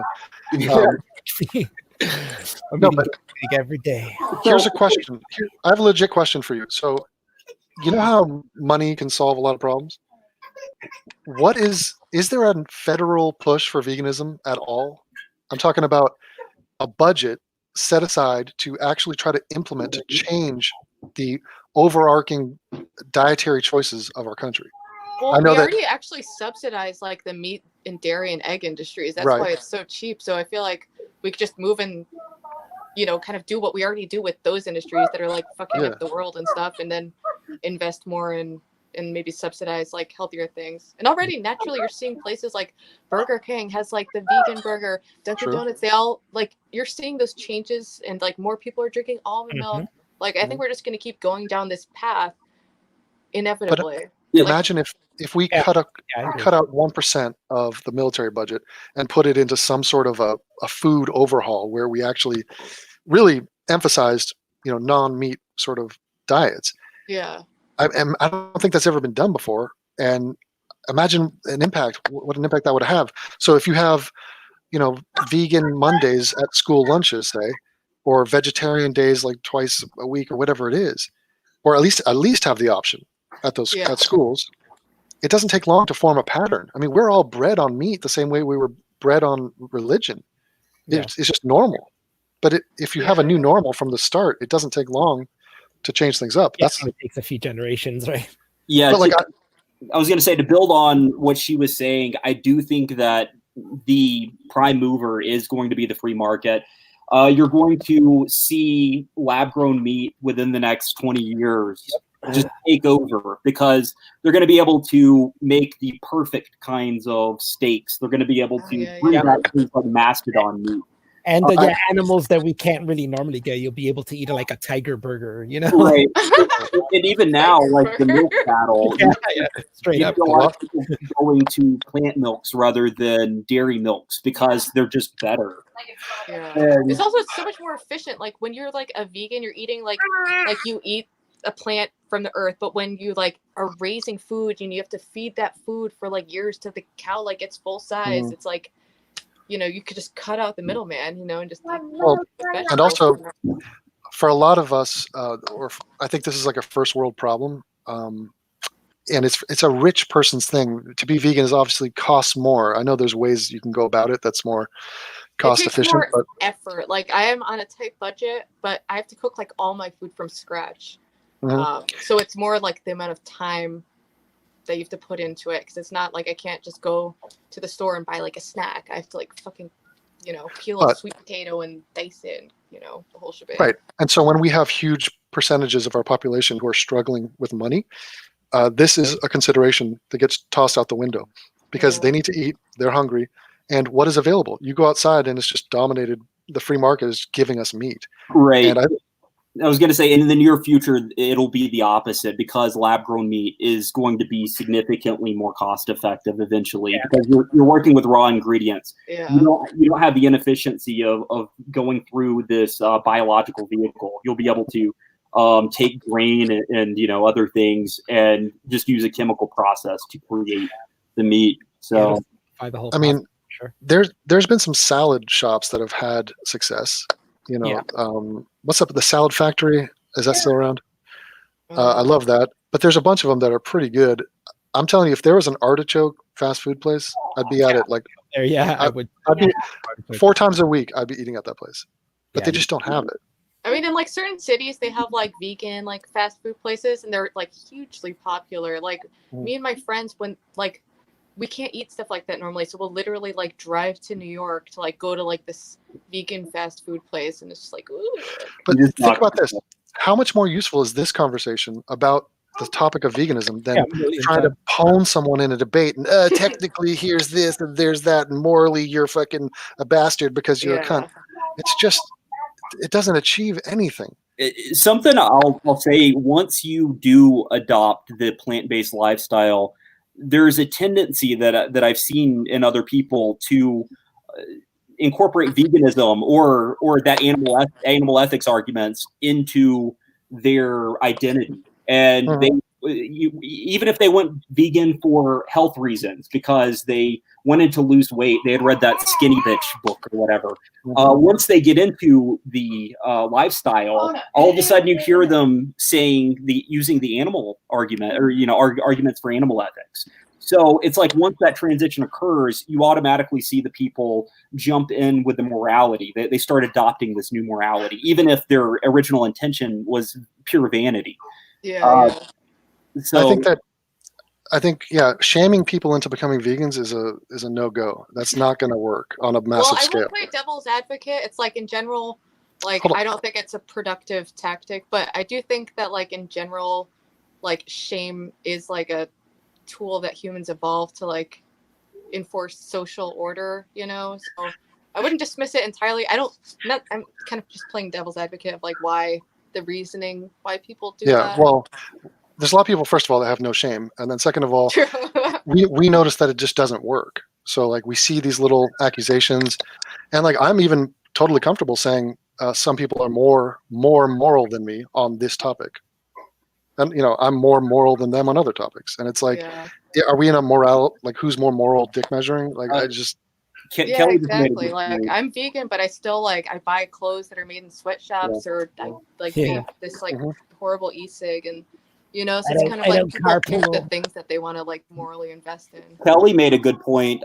She said that shaming is very effective if you're in the majority, but if you're just a small fraction minority that's doing the shaming, then you don't have any power. You just look ridiculous. Right, and Yeah, the way that's to like get to exactly right. Yeah. the way to get to a critical mass, I think, is to do it behind closed doors and just sort of sneakily. Like, don't do it without permission.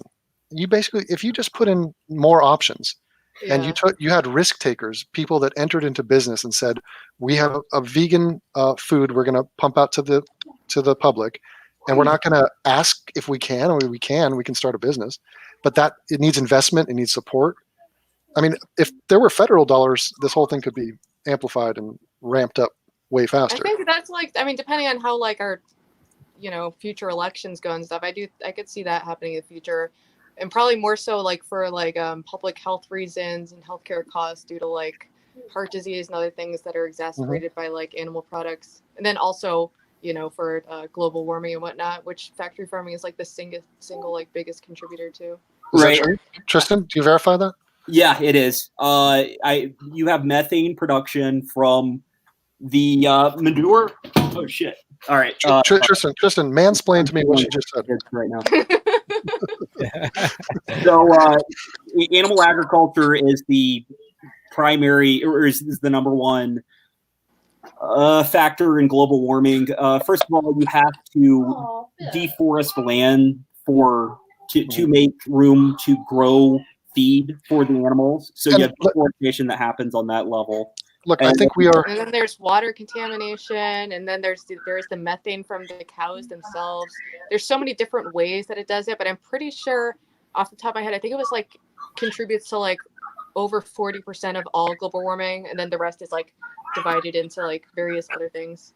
Yeah, I did a breakdown for my carbon footprint, my greenhouse gas footprint. I figured that the most effective thing that I could do, I could reduce my own emissions by 50% by just switching to a vegan lifestyle.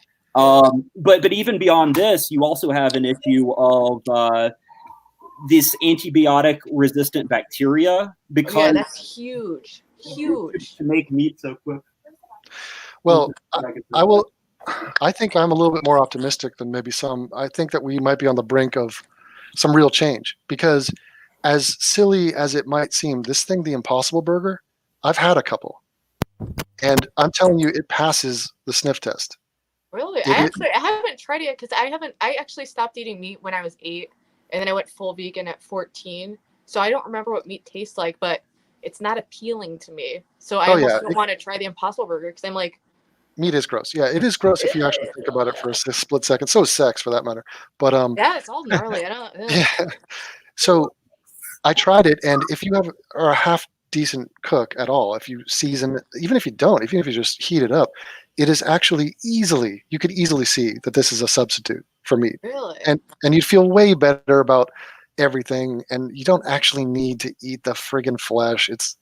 We're doing this out of habit, and yeah, exactly. It's like agriculture made sense in like, you know, when humans were first becoming like civilized and stuff. It's like that was, you know, part of the reasons we were able to like advance and have, you know, our intellect like, you know, evolve so intricately. Like, I was in New Orleans a couple months back, and we're out at a restaurant, seafood, and they're cooking up just random shit. I was eating crocodile tacos and oysters and all this. It's all disgusting. I would rather slide any tofu, whatever, into my mouth than an oyster. Freaking disgusting. Have you tried that? Yeah, I never, even like before I went vegetarian, I never got the appeal of like, I never like seafood, period, but it's like especially like oysters and like clams and those, it's like some of that's gross. It's disgusting. I'm allergic to some, so I can't even eat all of it. Oh, by the way, Impossible Foods is working on a steak right now, so you're gonna put that out. Baby. I'll eat it. So here's my question then. What sort of milestones can we even conceptualize for the vegan movement? In terms of like, how do we measure where we are? Where's the watermark? Yeah. Because from an environmental standpoint, things are worse then they're Yeah, I it's would terrible say- right now Yeah. Right? You would want to. because there's more people, there's more demand for meat. We got a lot of meat eaters and still around. Me Yeah. being one of them. And people are nowhere near ready to change their minds yet at all. I think the thing we could do though is start like regulating like factory farming. That's kind of like a step in the right direction, and Okay, so what it's so far as, like, a percentage? systemic step, something that like the government could do to improve the situation. So what percentage are we at now in terms of, let's say, take America for example? What is vegetarian and vegan, either or? Combine those two. What number am I looking at? It's got to be less than 10%. I mean, Oh, way less. I'd say maybe like 5%. Like for including vegans and I would say. vegetarians. We have more I'd gays say than 5%. vegans. I'd say it's a similar number. I used to know a lot of this on hand, but like atheism is with you, it just isn't as interesting to me as it used to be. I'm a vegan. I mean, it's not a big part of my identity anymore. It's just kind of how I live. What's really interesting to me at this moment is how technology is creating very isolated, lonely people. Like that's the topic. I could run off all kinds of stats on that, but tell us, what is life like for you as a mulatto? Has that been challenging? Are you talking about? Well, the thing is, I imported a wife from Europe, so Russian bride. It's basically like I'm a white guy. Okay, so right. If by some miracle we could get to 20%, would that not be a noticeable dent?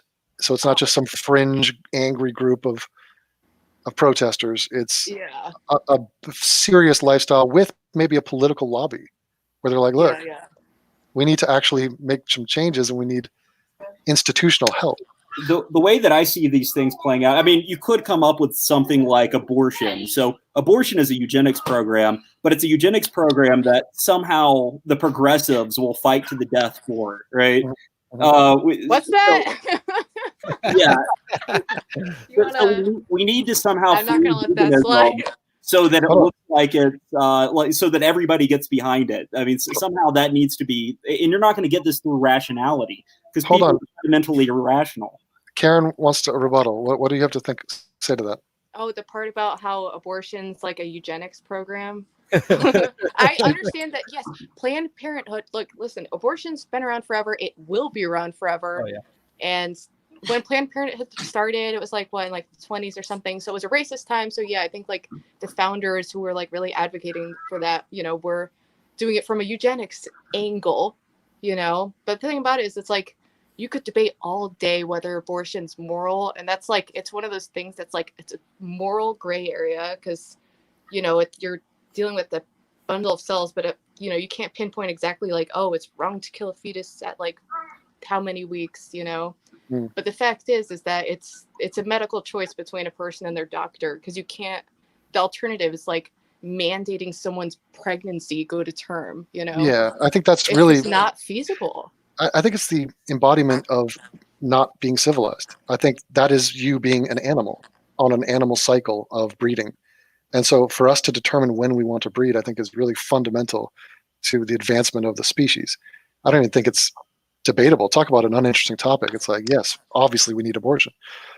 But Tristan, have you changed your... Tristan, key component of the Democrat platform, like part of the identity of being a Democrat is being pro-abortion pretty much. I mean, it's one of the things that's universal. I wouldn't say pro-abortion because a lot of people I know, like I actually used to be pro-life when I was like, it was around the time when I first went vegan and I was all about just moral consistency, like right down to the fucking zygote, where it's like a life is a life, and that's how I perceived it. But it's like, it's just way more complicated than that. And yeah, it's just like, it's something where it's like, you could debate the morality of it, the ethics, whether people should do it, but legally. Yeah, but I mean, like, life is great. Everyone likes life. Involved in that. It's a medical choice. Look, we all love babies. It's like, do you want to like save the lives of like sperm you're jerking off? Like those are little potential lives too. Yeah, there's all this rhetoric for something that at the end of the day is still a eugenics program. Whether you're when you say eugenics, you're acting, is it like intentionally like? people who get abortions tend to be irresponsible, and irresponsibility has a genetic component to it. So you're consistently reducing the number of people who are irresponsible on a genetic level every generation. So it makes society better through eugenics. But not Tristan, really. wouldn't it be the exact opposite? People who don't get the abortion are being irresponsible? Yeah, Yeah, this, that's what I was about to say. where are you getting this? I'm like a You know, is this all little people who are smart enough to get the abortion and know that they would suck at it, but you wouldn't get yeah. Also, like abortion, it's not always an easy thing to get. So the people who can't access abortions are often like poor people. Like I feel like anyone from any class is like at risk of getting pregnant. The only reason that rich people don't get pregnant more is because they have access to better resources and to like do things besides fuck all the time. You know, they have like actual things they can do for fun besides fucking. So these are all good ideas and, like plausible sounding responses. But if you look at the violent crime rate, so it started really taking off in the 1960s, and it started hitting a really sharp decline in the early 90s and late 80s. So sociologists have been trying to figure out what caused it to go up and then what caused it to jump down so drastically. And abortion is like largely regarded as the cause of that decline in violence. It was because people were aborting bastard children, some percentage of them, and children were being born into regular families at a higher rate. You had less children born out of wedlock. But anyway, this really doesn't matter. So I look at it as a eugenics program, but y'all all justify it for totally different reasons. And I think what veganism needs is something like that. Right. How do we jump to the eugenics program to kill babies to veganism? Wait a minute. I'm just a little taken aback because I understand the eugenics part from like, yes, there was that aspect to it. Like when it started, when eugenics was just like a bopping thing. Everyone was all about eugenics like during that time period. So it wasn't that unusual. I just don't see, there isn't like a mass effort of like Democrats, like wanting to like, no, that's what I'm saying. It's totally. Are you just saying it has a eugenics effect? Yeah, it does, but it is upheld. Because if anything, people are always complaining about dysgenics, because we have like the welfare state and all these programs that help poor people. So it's like, I don't know. I don't see it like that. Right. Well, regardless, it does have a eugenic effect, but it is upheld as being a good thing for rhetoric that has nothing to do with eugenics, and I think that's what veganism needs. Can we do a timeout? Tristan, are you in favor of eugenics or not? Yeah, definitely. In what regard? Well, okay. Yeah. Oh, yeah. Of course, Kelly. I've talked about this. Oh my God. We just witnessed irreconcilable differences live. Wait, are you pro eugenics? A million times. But again, this is almost back to Spurg Yourself, where he's talking about the Holocaust, but he's not talking about the Holocaust, and so he's trying to pretend the connotation doesn't exist. With eugenics, it's the same thing. Yeah. There is like, it's because there was the whole philosophy behind eugenics, and it's like, you can technically use those terms like eugenics and dysgenics in ways that are like accurate. I've never heard of describe like but it has like a more, But your dog aspect of it of like a planned society where you're aborting like, But Karen, your dog looks like a little teddy bear because of eugenics. Because of eugenics, yeah. Right? So there is good eugenics, right? To Tristan's point. Oh yeah, definitely. So a lot of illnesses have a genetic component to them, and if we were to take out the genes, the single nucleotide polymorphisms associated with various illnesses, then we could have a population that experiences less overall suffering. So what draws me to eugenics is similar to what draws me to veganism. Well, you can talk about like gene editing and stuff like that, but when you talk about like in terms of, because there's like, isn't it? It's like there's positive eugenics and negative eugenics, and it's like positive genetics is when there's changes that encourage, people to like with good genes, this is such a sociopathic thing, but like people with good genes like develop, but negative eugenics is about like aborting, do you know what I mean? Well, It's like I think here's a couple considerations I would have to say here. Number one, I think people get weirded out about the topic because they assume that it's going to be enforced from the top down in some maniacal way. But it gets very interesting when you put it out to the public as a choice. Imagine if your doctor, was a geneticist who's like, here are some options for your baby. yeah. Well, I mean, Also, people naturally do like that is like human behaviors. You want to like find the optimal person to pass your genes on to. Like, I was born with asthma. Like, if my parents knew that before I was born, they could have chosen not to have me.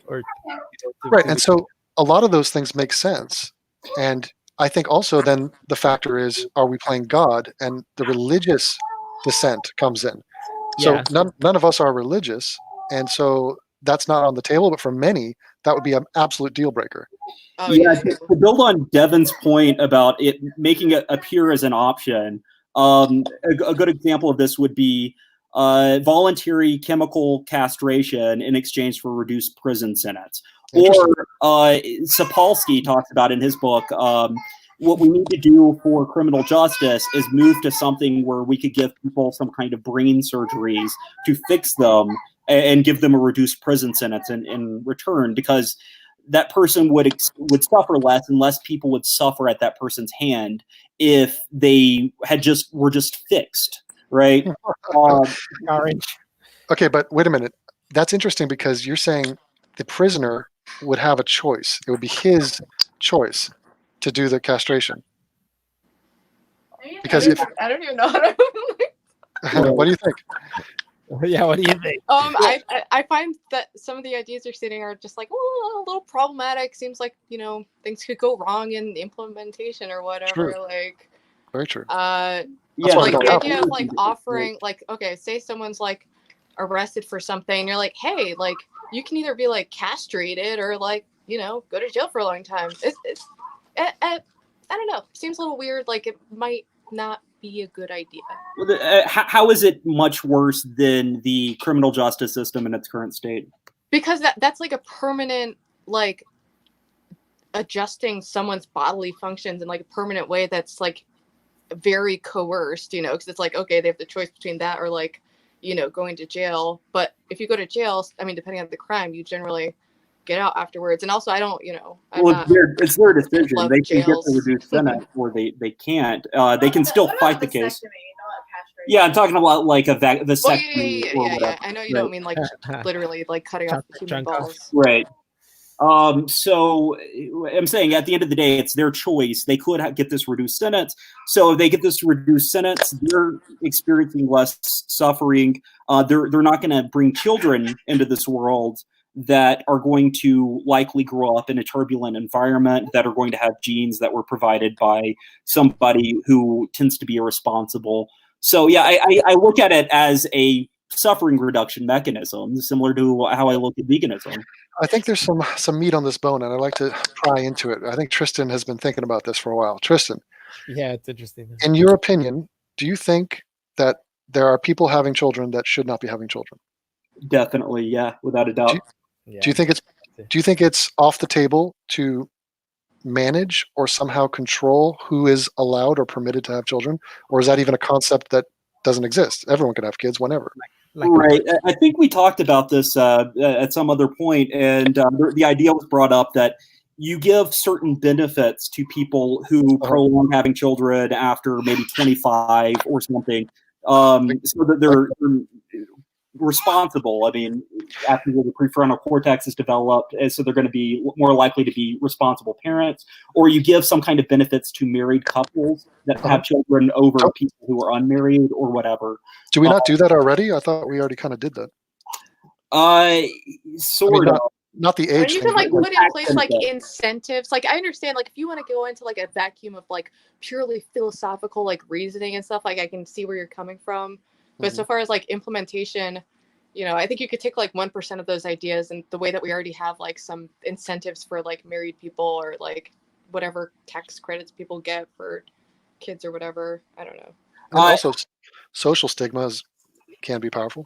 the next thing about this, and this is really where I'm going to lose probably everyone, is I think that how can it go beyond like eugenics? I like it. He thinks we're all with him right now. What are you going to lay us? I think the mentally retarded people should be sterilized. Oh boy.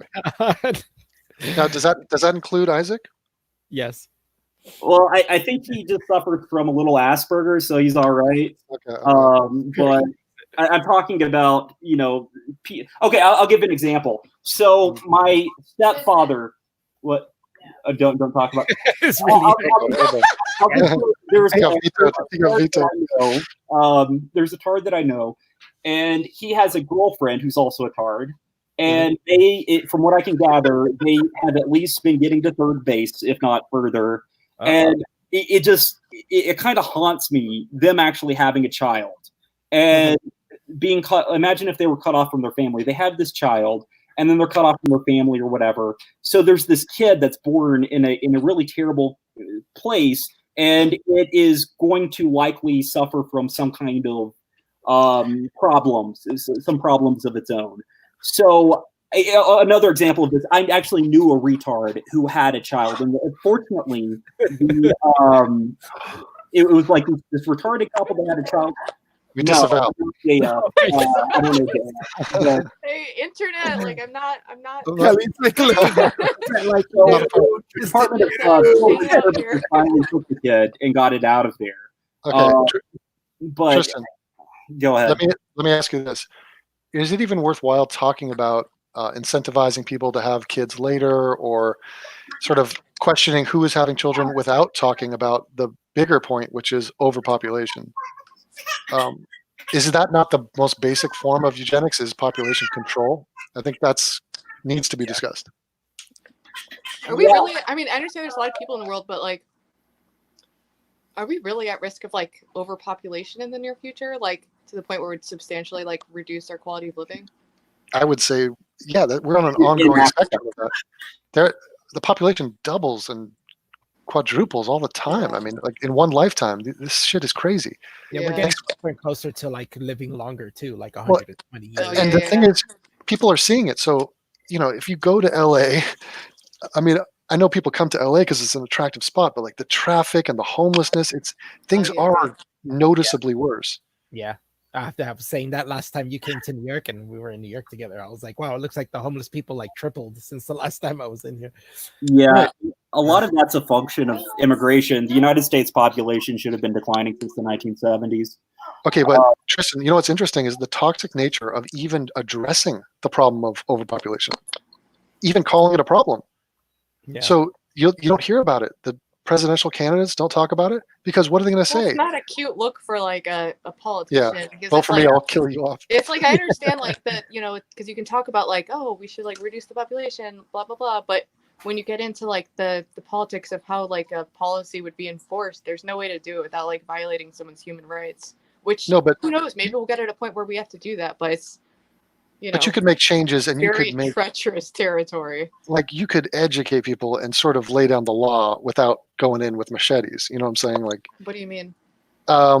First poll 16 and pregnant. See, I thought 16 and pregnant was a warning show, as in don't be 16 and pregnant. And they made celebrities of these teen moms, and people are like, I want to be on that show. I mean, it was a crazy backfire. So I don't know. You could sit down with some serious people to discuss how to encourage people to not have children so young as a start. And also that was more like widely like free fucking birth control for everyone, That's like, yeah, I can see that. And like actual sex education programs. Like which is Planned Parenthood is one of the major, avenues we can take with that absolute necessity. But, this is my recommendation for gun ownership is can we set it to 25? You got to be 25 to get a gun. That would save us. That is, it's like when you're frontal. Well, actually, I have like so many mixed feelings about guns. I don't even want to, Do you own a gun? Do I own one? Yeah. No, but I want to get one eventually. Oh shit! John, my God, over here. Cancel this woman already. Well, I'd like to have one. What, to enforce your eugenics program? For fun. You are the eugenics program now. Sometimes it's it's a scary world, and I would like to be able to whip out a gun and shoot someone if I have to. Oh, that's scary. I was going to say, Or also, Dark hello, alley. when society completely breaks down and we're in like a dystopian future, I want a gun. I want a gun for that.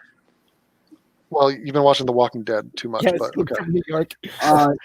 so Devin, you did a video a while back about the overpopulation of Africa being a big problem in the 21st and 22nd century.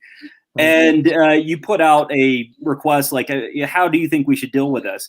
And my response to it was that if you look at why the population of Europe has declined, you look at why the population of America, the heritage American population has declined, then the causes the causes of it aren't people just rationally choosing not to have children. A lot of it comes from this isolated living format. I think it also generally, as countries, as their living of standard rises, so does like the amount of like unexpected children. You see that happen with like any like developed countries. Like the birth rates tend to like go down and then kind of like even out. Like once you've like plateaued at like a certain level of. Oh, no doubt. Yeah, it inversely correlates with the standard of living. So if you look at the first country that started seeing a major birth rate drop, it was the UK, and that happened in the 19th century. And if you look at the most recent countries, you see Latin America, which is getting a lot of economic growth in the past couple of decades. And what I believe is at the core of it is you end up in a technologically advanced society and people become increasingly more isolated from each other because they have their own place and, nice stuff and so on. You don't have a village now. Yeah, you don't have a village anymore. You have, a more modern style society. It's really hard to have kids without that. Well, But also you also have technological like developments that make people have sex more, like Tinder and shit. yeah, I think there's just more to do. Like there's more to that's occupy also our. that is like a huge thing. Like if you're in like Africa and like, if fucking is like the only fun thing to do around, like Yeah, it's true. That's what I say about island people. People who grow up in small islands. There's nothing really to do there except like. But I think our goals change, and it has changed. And it's part of the fallout with the loss of religion, and the downplaying of marriage as a life goal. Is that okay? Then why would kids be a part of this equation? I think there's a whole challenging and a rethinking of that entire thing. And I say that as a guy who's not married or with kids. yeah. And I realize if I had them young and stuff, it would be, my life would look completely different. I wouldn't have time to dick around with you guys. Well, we're just like at a stage like humans, we've like very much removed ourselves from like the natural order, which used to dictate human behavior. And it's like now that we have these things under control and like pursue different matters that are like interesting to humans. Yeah. I mean, that could be the thing that like solves the population problem, is just that the more technologically advanced we become, the less important it is to like, I don't know, pop out babies or whatever. Yeah. So my solution is laptops for Africa. What we need to do is get them a fuck ton of laptops and the birth rate will drop. Oh yeah. And also if you have like porn, hello, like they can. The opposite problem here. Yeah. Yeah. I think it's interesting when we break down these problems and it's all about where you're drawing your boundaries. So if you're talking nationally, and talking about a global problem is almost a waste of time because it's so massive. Like, and so you have no ability to control like all these areas. But even a country as big as America, even that's crazy. So usually the solution is to, say something nice about a problem and then just focus on your personal life and make choices that will lessen, the impact of a certain thing, or just avoid problems. So that's where you get white flight. That's why, if there's too many bums in this area, just leave. Don't solve homelessness because, don't hold your breath on that. So I do find it interesting where people draw those lines. Is it just on a national thing or is it a local level? Because the wider that you draw your boundaries, the less effective anything you say can be applied. It's just not going to make a dent. yeah. It's funny that you should bring that up because Peter Singer actually wrote a book. Peter Singer, the guy who wrote Animal Liberation, big vegan guy, wrote a book called The Expanding Circle. And he argues that since prehistory to current day, people have their circle of compassion has been expanding. And now with people in more developed countries, it expands to all of humanity, right? They look at all of humanity as, being one, and we should expand it further into all sentient beings. So, right, but that seems a little bit hippy dippy. I get the feeling Well, behind it. Peter Singer, he's like, I mean, he can be like hippy dippy on some stuff, but he's also kind of like a psychopath in other things. Like, well, I think he might even be like kind of no. into eugenics in his own way, because he's all about like aborting like disabled Well, yeah, he's fetuses. a Jewish elite, so what do you expect? Maybe maybe we need a common enemy, and instead of an alien invasion, we have the coronavirus. Will that not bring the world together? I'm That's what Donald scared. Trump There was said. someone who like potentially had it in my city, and they like had to shut down this like conference. And I get sick every fucking time I go outside. If I go on the city bus, I'm sick. I literally have to wear a medical mask just in general. Like I have like no functioning immune system, so I'm Is that why freaked out. I'm scared. you stay in your? That's why you stay in your attic with. Yeah, that's why I with stay Anne. here with my doggy. with Anne Frank. Yeah. Yeah, I just write in my little. That I I think about it, and you said that Peter Singer is a psychopath in other realms. Are you talking about if a kid is born with 3 medical conditions and they're probably going to die from them and experience their whole life in suffering, then we should go ahead and put the child out of its misery? Do you think that is that one of the psychopath positions you're talking about? Well, I mean, more so psychopathic in the way that it's like when you get into like utilitarianism, and you get into things of like, oh, if we like killed half the population, it would be better for the other half of the population if we killed the other half in such a way that they like didn't feel any pain. It just gets into like really kind of like treacherous territory where I don't like, I don't know. I haven't like, I've read anchored down in like a moral books. I've never philosophy heard like one. that works for everything. I just kind of try to take it issue by issue. Yeah, I mean, what's crazy is personally we all have all the problems that we have, and it seems like a lot of people, either through intellectual curiosity or just maybe actual compassion, they take on new problems, and they go, "What are we going to do about this or that?" And it's just, a lot of it feels frustrating and empty, a little bit pointless to me, just because. Maybe I'm more, I don't know, cynical. Change is so slow on anything, But it does happen. You see the world changes massively, like generation to generation, like, so it's like it can seem futile, but I don't know. I do think that it's worth it to like view things in a broader way, and well, I think that systemic change. beyond just convincing someone of a position on anything, I think money is power and actually creates energy in the real world.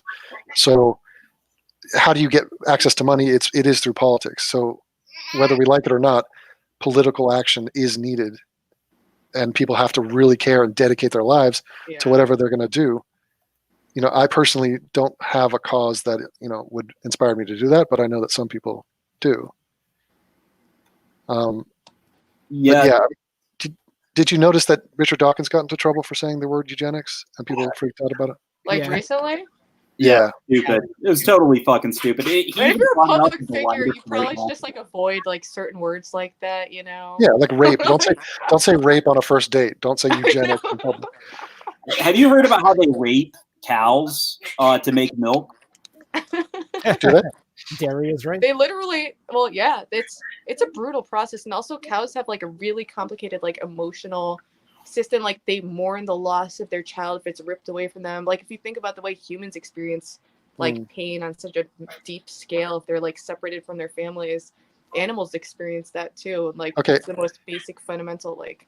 So for the vegans in the room, give me just your quick take on the following fact. If we were to stop meat production and we didn't need all these cows, we would stop breeding them, they would stop being born, and we would. So you're in favor of the non-birth of millions of cows? Yeah, for like, it's like, imagine if we have like a farm where we're breeding people, and like we're killing them for food, and then like as a justification for that, someone was like, well, if we didn't breed the people for food, they would have never been born. It's Yeah. you know. Animal agriculture has led to the destruction of countless environments throughout the world. It's led to the direct extinction of countless species throughout the world. And if we could reduce, I think we should keep a small amount of cows around just for novelty's sake. But Museums? Just for Zoos. novels. yeah, basically, like we should have a pasture where a small amount of cows. You know what's crazy? When I go to the zoo, like there's one zoo, I go to zoos sometimes, and I've always found it to be kind of a fucked up slap in the face that they didn't have a cow exhibit. You know, just because kids, if you're a kid and you go to the zoo and they had like elephants and tigers and lions and then a cow, they'd be like, oh, cool, let's go check out the cow. You know, just because it's not as rare, I think it's still would be funny to have a cow at a zoo.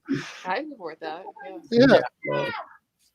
Do you Well, guys I freak? don't like support zoos in general necessarily, but Exactly. hypothetically, it'd be Do you cute. guys freak out on zoos? I mean, I always argue with my girlfriend. Zoos and like there's certain vegan things where it's like if you look at things like zoos and like the domestication of animals for pets, these to me are just so many steps ahead of where we're already at in terms of like the conversation around animal rights that I'm like with zoos, they can serve their purpose if it's like for rehabilitation, and then they serve the purpose of like educating people and like for me as a young person loving animals and seeing animals, that's something that inspired me to have like more empathy for them.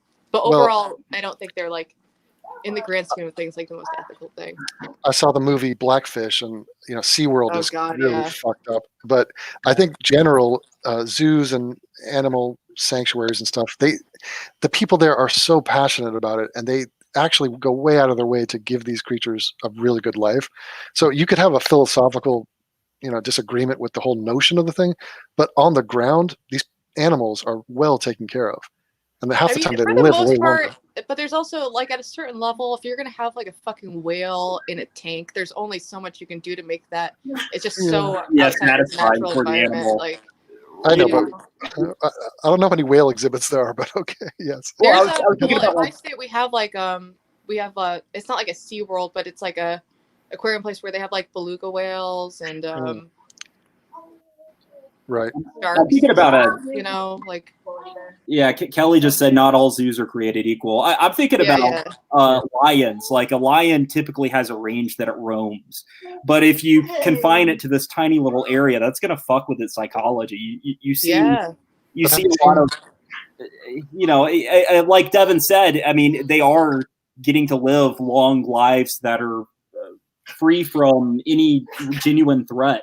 But at what cost? I mean, it's they care about them. The level of sentience that the animal has. That because for me, like I have pet fish, and I do think that they can experience things, but it's like such a fundamental degree that it's actually probably better for them to just like exist in a place where there's no predators and like food falls from the sky, like as long as they're well taken care of. But it's different, like with a lion that has like a complex, like emotional and social life, that stuff like that really affects them. Base, what's your thought on the cat question? The cat question? Yeah. What's the cat question? Wait, what's the cat question? I think he's talking about your pussy. I'm not sure. No, I was going to ask if you think that it's ethical to keep cats as pets. Oh, ethical. Well, I don't technically, Darby, don't listen, but I actually don't think it's technically ethical to like have pets in general. But that's like a million steps ahead of where we're at now. Like cats are different. Cats are really bad. Though. Yeah, but cats are. Go ahead, Devin. I'd like to point out some obvious hypocrisy of what you just said. Why would you have a pet if you're against pet ownership? Do you want to know about the story of Darby? I actually found him on the street. I was walking home from Dunkin' Donuts and I found him. Can you put his face in the camera? I want to see him. That's cute. I don't know. Darby like really wants to be a part of this conversation. Yeah. Oh, look at that. He needs a haircut. Oh, he's being shy now. He's like, Mom, stop. So, Tristan, what's the difference between a cat and a dog? So cats are responsible for the extinction of several species of birds. Your average cat kills dozens of birds and other small mammals and stuff throughout its life. The leading cause of death for cats is getting How would you know that? The second leading cause of cat death is homicide by another cat, right? Cat homicide? Yeah, they kill each other. Cat on cat crime. So you're saying that cats are eugenic foot soldiers in our crusade against birds? I mean, they're out there So this is the cat slaughtering question. Okay. the entire The species CQ. of birds. CQ. They're also not But don't we have wild cats? I mean, we have them down in Argentina. Yeah, I'm sure, but in that setting, it's different because they don't have a house or whatever. And another thing is cats. Cats can't live on any kind of vegan diet or whatever. You have to feed a cat meat, right? Yeah. On top of all the animals that it's killing and other cats it's killing, it's also just eating nothing but meat. You can't really be vegan and a cat owner. Yeah. Okay, so do you vegans view the carnivorous nature of the animal kingdom to be problematic? Oh, this has always been fascinating to me because it's kind of like normally in a moral like say if you think it's bad for people to get hurt, if someone's hurting a person, you'd want to like intervene. But when it comes to like nature in the animal kingdom, it's like inevitable. Like life eats life. That's just how like nature is just fucked up. It's a big fucked up place, and it would ruin the world if we're like, all right guys, let's go like patrol the ocean and like you see that shark over there with the fish, like boom boom, like arrest him. So It's not possible. even though morally it kind of makes sense of like, oh, you want to help, like it's just one of those things where there isn't like a moral solution to it. It just is like it is what it is. But we're trying to say we're better than the animal kingdom. Yeah, I'll take the dissenting view Yeah. here, and I'll take the Peter Singer approach to this, which is that we need to remove predators from the environment. I know. Wait, Tristan, I think that is the plot that for would a like destroy Disney the movie. world. It's like the natural order, Well, sure, but at the end of the day, a lion killing a gazelle is suffering on the gazelle. So Yeah. if I'm going to be full Peter Singer here, then we need to eliminate predator species. This is why I'm not full Peter Singer. I'm not either. I'm just making that. But it's like his arguments it makes sense on a level. It's consistent. Like that would be a consistent moral code. But the fact is, it's like there isn't a consistent moral code that works with life, which is like evolved in a completely amoral. Like it just developed not in a way that's like, oh, like evolution was like, is this moral? Like I don't know. Right. It doesn't care. Yeah. It's a social construct. It actually is a social construct. Yeah. But it is just like other things. you guys realize you just described the plot of Zootopia. Yeah. Oh, Zootopia. Oh yeah. Yeah. So I was driving to work yesterday morning, and it's like 30 degrees out. I see a guy on a bike. Right here, I am driving in my air-conditioned vehicle. So I'm going for.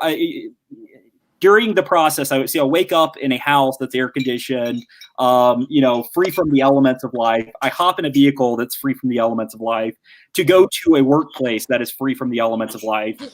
So I see this guy riding a bike, and he's sweating. He looks like he's really into it, and I'm thinking he's probably observing the landscape more. In a much more close way than I am. He's probably smelling things. I can't smell anything. I'm cut off from all of that. He's probably experiencing wind hitting him. Whenever he goes up the hill, his heart rate starts going faster. Whenever he goes down the hill, not so much. Whereas I am constantly at the same place. And this is kind of how I look at wild animals. They are actually engaged in the world in ways that humans, especially in the modern condition, aren't. And I think that there's a degree of unhealthiness of how humans currently live. Well, I hear you, but that being said, all of our achievements and advancements have been made because we have figured out how to acquire food and not have that be the sole occupation that takes up all our time. Yeah. So, well, I was thinking like the grand prize in all of this is so that we can live in these air-conditioned tanks, moving from one air-conditioned tank to another, never really getting to experiencing things, living long time frames in isolation. And it's like and people are experiencing depression at a high rate because of it. They're spending all of their time online. You see this new generation is really fucked up as a result of that. Yeah, I think we're teething. I think this new century has been a big experiment, and with the internet, And we thought, I mean, you remember hearing speeches in the late 90s where it was like, it's a new century, it's going to be all modern and new, and we're going to have figured it all out. And we were just clumsily limping into the new century, and we have a bunch of problems. Things have actually gotten worse. Like maternity, the death rate of new mothers, that's gone the rise. Really? Like you say, suicide is going up. Yeah, drug abuse. Suicide definitely. Well, why do people use drugs? Because Drug use, the drugs, they're just living in these little isolated tanks, and then they use the drugs to fill something, and or not to fill anything, right? To not feel bored, and it's so I think that there does need to be a balance. But I look at wild animals, and I think they are genuinely engaged with the world around them in ways that I just am not. I agree, but I don't think that is necessarily a good thing. I think the world but sucks. for them, they're probably like living like the experience that like we were designed to experience, of like being content and like, you know, your days are filled with like meeting your basic needs and experiencing things at a very like primal level, instead of like we're completely removed from like all the elements of the world, and like, you know, we're just kind of like left to like sit in a box and be like, oh shit, like we find weird.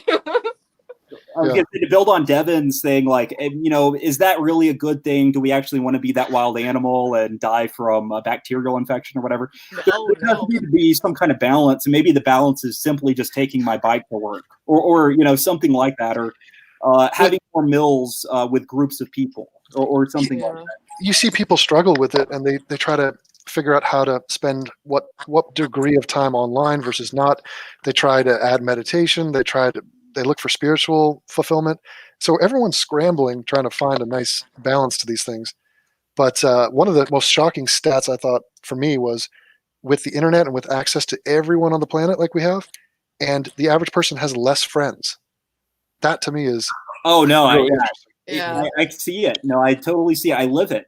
It's the reality of the now. And there does need to be a balance. We don't need to go back to a time where there isn't antibiotics. I mean, or just simple surgeries or whatever, some kind of very archaic time. But we do need to find that balance. A lot of people that hang out in nature always find it to be profound and life affirming.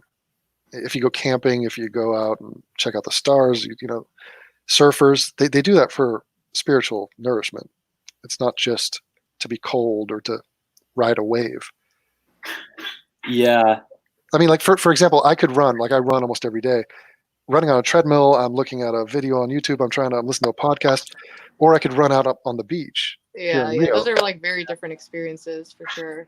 The latter is definitely better. You'd say. Oh, yeah, we went somewhere. But it's less of a controlled environment, but people do it for the reason. Like when I was visiting you guys, I would run around the beautiful lake you have. Yeah, we were actually there tonight. Yeah, yeah, it's a great run. Yeah, I saw the picture. That's a beautiful lake. Mm-hmm. Yeah. Oh, wait, was that picture from main chat? I saw like some pretty picture there. Yeah. That's it's maybe, what do you say, a half a mile from our place? Like a quarter mile, something like that. It's a quick walk. We like to walk around there on the weekends. All right, so we're coming up on 2 hours. I'm going to wrap this up. Let's give some closing thoughts. What have we learned? This conversation went in a different direction, but I'm glad you guys brought stuff to the table. And usually a dunk fest on Isaac is fun, but he bores me and he hasn't said anything new. And I thought that video was just like all like, it was just like in the minutia, and I was just like, what am I supposed to, you know? He quadruples down on the word Holocaust, and it's tiresome and retarded. But there are other issues that have really great importance. We talked eugenics, we talked cat homicide, we talked zoos and whether or not they are moral. We talked about a lot of different things, and we're all over the place, scatterbrained. So let me give it to Alfie. Alfie, what do you have to say to us? What are your closing words of wisdom? Ask yourself as a spurg. Very true. Are there any UFC fights still left, or is it over? I wasn't even watching. Okay. Might be over. Are you receptive to these vegans? Were you shocked and horrified that they were in such close proximity to you? Who, me? Yeah. These guys over here? No, they're nice people. I like them.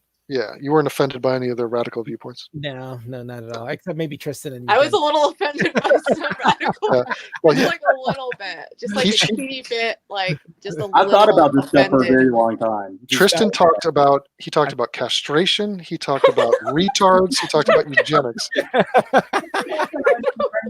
I was not like. Oh yeah, ready for I'm also this. pro-life, and I'm going to vote for Bernie. You're not So pro-life. or pro-choice rather. Yeah. I'm not pro-life. I'm It's pro-choice. that's a big difference, dude. Yeah. Yeah, that would be a Well, I weird mean, you could be combo. like pro-life, but like legally pro-choice. You know? Yeah. I'm pro-choice in both scenarios. I'm like, yeah, pro-choice ethically. Yeah, same here. I don't understand how people who claim to be lovers of freedom or Americans could Yeah. not be pro-choice. I don't. How Well, does because that? they view it. I understand because I used to be in that. My mom, she's obsessed with, like, she's super pro-life. Like, she's a single issue voter. She like votes for whoever is pro-life, like the whole shebang. And you know, to her, and it makes sense because for them, if you're like a religious person, it's like that's a life, you know, Yeah. and it doesn't matter the other circumstances. It's a baby, you know. So it's you're trying to convince them like, oh, you should have the choice to kill babies. It'll just never. Okay, Yeah. from that standpoint, though, like, wouldn't we all be morally obligated to just ejaculate into vials every night and just breed and manufacture as many human souls as possible? Like, why is that not our obligation? I think. I mean, it's like it's illogical because it's like a religious thing. It's like, Yeah, you know, but- God like knew you in the womb, or it's like Oh, it, but like, it Karen- has its like roots in that. religious people have religious thinking, which is magical thinking, which doesn't make sense. So they would say something like, well, you had sex and it was God's will that you were pregnant. It's like, wait a minute, we weren't trying to get pregnant. It was a Yeah. mistake. No, well, no, God, it's a thing. It's out of your hands. And I don't believe in that at all. I believe in our ability to decide if and when we reproduce. It seems basic. Yeah. Yes. Unless, of course, you're like religion, which is a virus, and a virus does not give you an option whether to reproduce. It just reproduces. That's why it's a virus. And they need new souls. They need new minds. They need more money. It's almost So- like a Ponzi scheme. It really is. So, okay, religion is a virus. Whales shouldn't be in zoos, but cows should be. Yeah. Okay. Yeah, Well, hot take. very enjoyable. Tristan, thank you for showing up. Kelly, Oh thank no, you that for was great. your background. Thank you for vetoing Tristan on his Nazi-esque platform there. Yeah. that was Hey, fun. I'm just saying that if the Nazis would have won, there wouldn't be transgender people here now. So Tell me You that. can't just unleash that can of Uh, worms. I'm just joking. I'm Okay, joking. let's listen. A representative, Karen, take us out with you representing the far left. What should we think about trans people? Why are they? why are they amazing, heroic, like role models basically for all of us? Why should we aspire to be trans? Inspired to be trans. You should be trans. Well, I think gender is a social construct. It Uh-huh. just is. So what It's are you? Separate A man from or a woman? biological sex, and even biological sex is not a binary, it's bimodal. So there's a variation. Gender, like if you break it down, like what's a man, what's a woman, it's like, like a woman, that gender has long hair, that gender wears skirts. It's completely fucking arbitrary. Like, Fake you news. know, but there are tendencies. People who have a Fake. certain sex tend, to have like certain gendered characteristics, but that doesn't match up with people, so that's why they transition, and that's good. But as far as you're concerned, you are not straight and you are not gay. You are something in between. Yeah. And are you female or male, or are you something in between? I identify as just female, bio girl. Is that because it was Superhero. ingrained into you as a child? They stuffed you in a pink onesie. Yeah. I was assigned that, Would you not admit that you are girly? Girly. as she's playing with her I pigtail. know. There's pink everywhere in this frame. She's like, Well, gender but- is a social construct. She's the most girly thing of all time. It's like the Whoa, most girly George thing of all Crump time. ideal. Okay. Well, Well, it's a construct in that it's like arbitrary. Like, what does that mean? Like, there's guys who like pink. Like, there's guys who like pigtails, and Who likes pink? I don't. I like pigtails on girls. Yeah. I mean, I'm just saying, like, these are like technically, I would be like kind of like a gender abolitionist, where it's just kind of like people should just do whatever they want, and we live in a society that does You wanna socially punish people who like break away from gender norms, and it's Wait. always been like that. We're moving away from that, and that's why a lot of people are freaking out. They're like, oh, the trans people, they're freaking out because Right. it's different, it's a change. does an abolitionist want to get rid of words? Gendered words? I mean, it's like, I don't it's more so about like these like strict, like our society is so structured around gender, and it's someone who's like an abolitionist, and I'm not saying I'm like full on like that, but I guess I would kind of view it that way, where I don't really see the purpose of having society like broken up into these roles of like, it's like everything is like, oh, this is the girl store, this is the boy store, and like this is the girl side of like toys, and like this is it's like that Right. aspect of it is like fairly. Why are there no arbitrary, male obviously. tampons? That's what I've been asking myself for a long time. You want a male tampon? Yeah, equality. I guess you don't believe in equality, so okay. We learned something new. Well, no, I mean some men have Mhm. periods and use tampons. the way I I- look at it, I will wait for your video to come out on that because What? I don't believe men have periods. What? Tampons. Can't hear you. I don't believe it. But that's so you're saying that you don't believe that trans men are men because trans men Oh. have periods. the way I, Trans men. the way I look at it is, it's like a puddle is a collection of water, an ocean is a collection of water, a lake is a collection of water, a pond is a collection of water. So if they're all just collections of water, then what's the purpose of even having these designations? Yeah. Yeah, I mean that's like the ultimate thing, but it's like we currently live in a society where gender is like a critical like component of how we interact with each other. So it's like down the line, ideally people wouldn't need to transition, it would just kind of be like you just are whatever you are. But in the way that things are structured now is it's like you kind of have to choose one. Yeah, And if you're like non-binary, like God forbid you're a fucking social pariah and who's gonna be in cringe compilations for the rest of your life. Let me ask you, would you feel comfortable proposing to a man for marriage? Like getting down on one knee. Yeah. I Um, saw it in Love is Blind. A woman does it. Well, yeah, but I mean, I don't know Yeah, how. me I'm not like super into like marriage, You're- so I can't picture it for that reason. But Will you you ever know, be married? will I ever be married? I mean, if it like makes sense for like health insurance or tax reasons, Huh. sure, I'd But- get down on one knee. You don't believe in it as a life goal or as a significant thing. I don't believe in like monogamy as like a sustainable long-term thing that matches up with like human behavior. I think like humans are more like our mating rituals are more similar to like swans or something, where it's like, yeah, you have like you have your main swan, but Uh-huh. you see swans on the side. But what you about know. penguins? Penguins are monogamous. Complete. gonna say- I don't think any animals like purely monogamy has monogamous, evolved like- 63 times. Monogamy has independently evolved 63 times throughout the animal kingdom. Well, That's when we funny, I say heard 64. monogamy, it's like what do we mean? Like, because the idea, like the traditional idea of like monogamy is like, oh, you get married and you're with this one person the rest of your life. Sure, yeah, you have pair bonding where people are the two species are monogamous with each other, like two members of the same But they species. have like they see others on the side. It's like mainly monogamous, but maybe like Okay, what's the if a word for that? situation arises, they take advantage of it. Should we not have a word for that? An open relationship.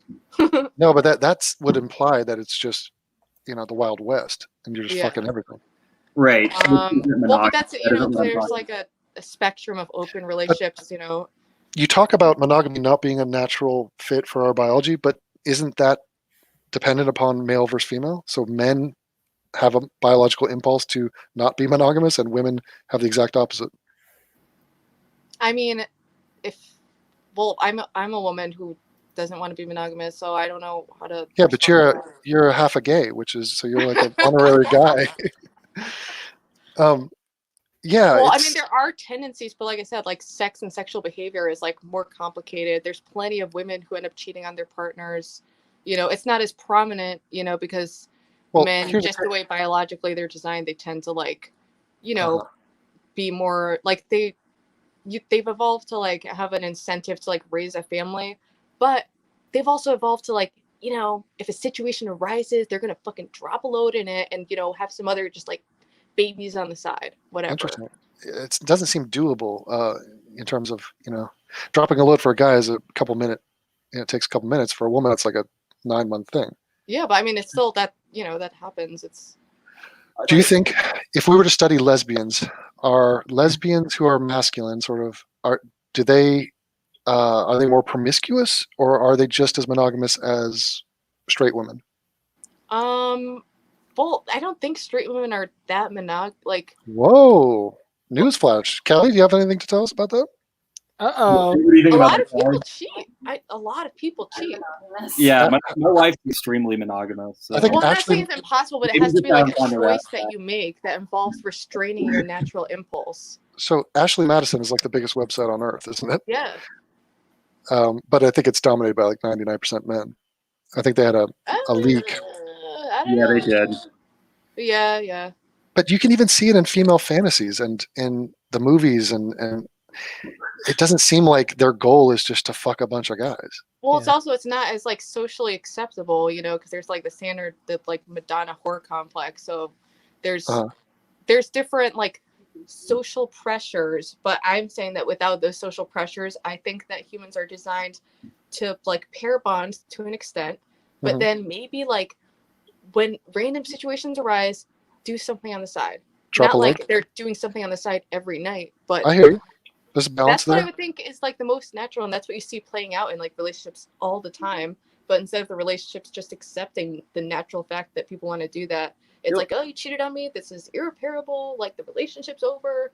Yeah, in the contemporary order, you definitely see the dynamic that you're talking about. But if we look at genetic data of people, you know, before the 20th century, then very few affairs happened outside of marriage. Well, that was totally like you could, you know, you would be socially like there was huge consequences for that. You know, that was socially imposed.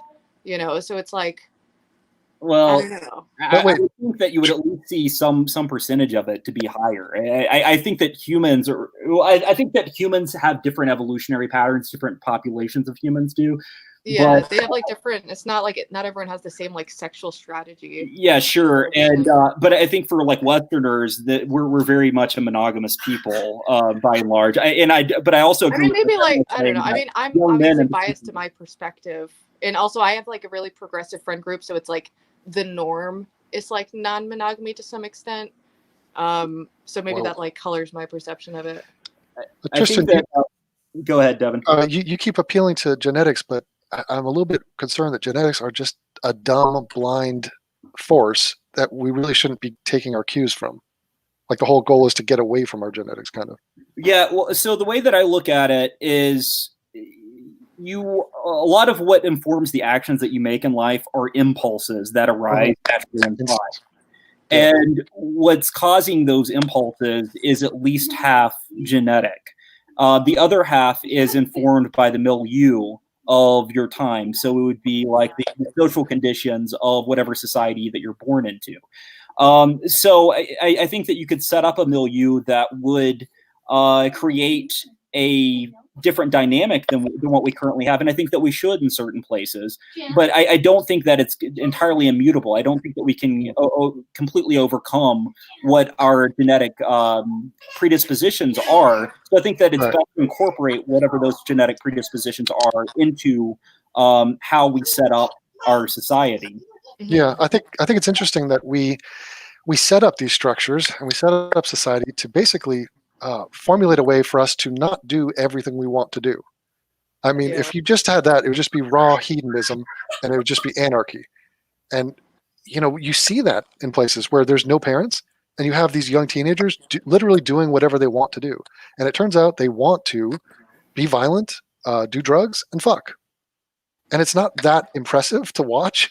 And it's kind of like, maybe there's a different way. Maybe there's some structure some regulations and maybe some guidance that we can add on top of this raw hedonism. Yeah. So yeah, you would take the aggression sentiment of young men, and something you mentioned earlier is that young men have a tendency to gravitate towards hypergamy, right? Or I think it's the right word. How do you pronounce it? Because I pronounced it in a video. I said hypergamy, and everyone was like, Hypergamy. Oh, boy. no. Listen, I mispronounced it. You guys are they're reading the same book. Promiscuity, hell? what we'll Are say. you supposed to know what that word Is means? it hypergamy? Hypergamy, yeah. Yeah, we'll just say promiscuity, right? Because that's the word that we're all familiar with. But I feel like hypergamy kind of like implies the Hypergamy. isn't it usually it's like a man who like has like many female partners? Or I guess I don't know. I don't know.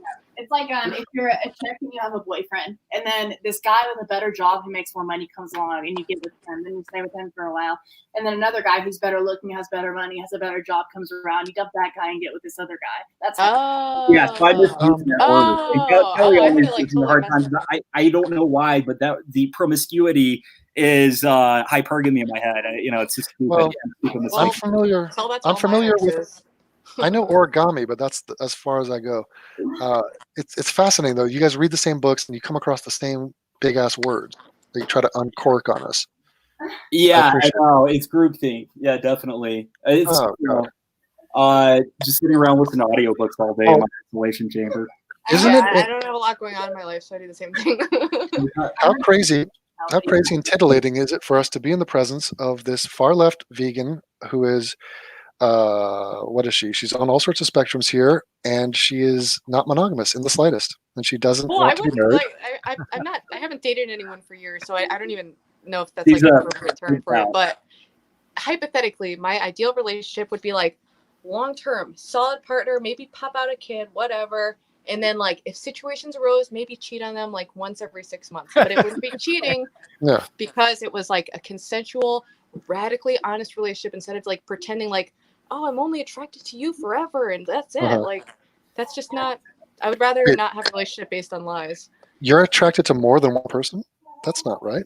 If this is all hypothetical, it's not like I have all these like fucking options all around me. I live in like a shitty town, so I mean, that sounds really utopian. Sounds like a great place for us to get to, but people's emotions get in the way.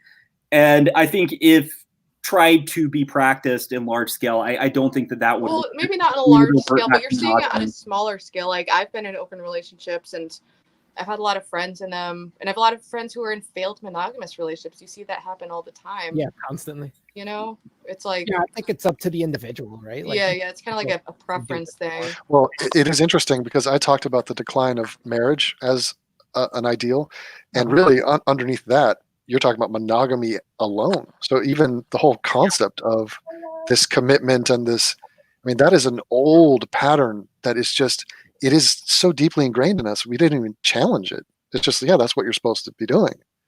Yeah. Like, if you don't do that, we will shame you. it's We not will even- literally put the scarlet letter on you. Go ahead, Al. oh, sorry. It's not even part of our biology. We've just been brainwashed to that all our lives, right? Like, I don't think- No, it is.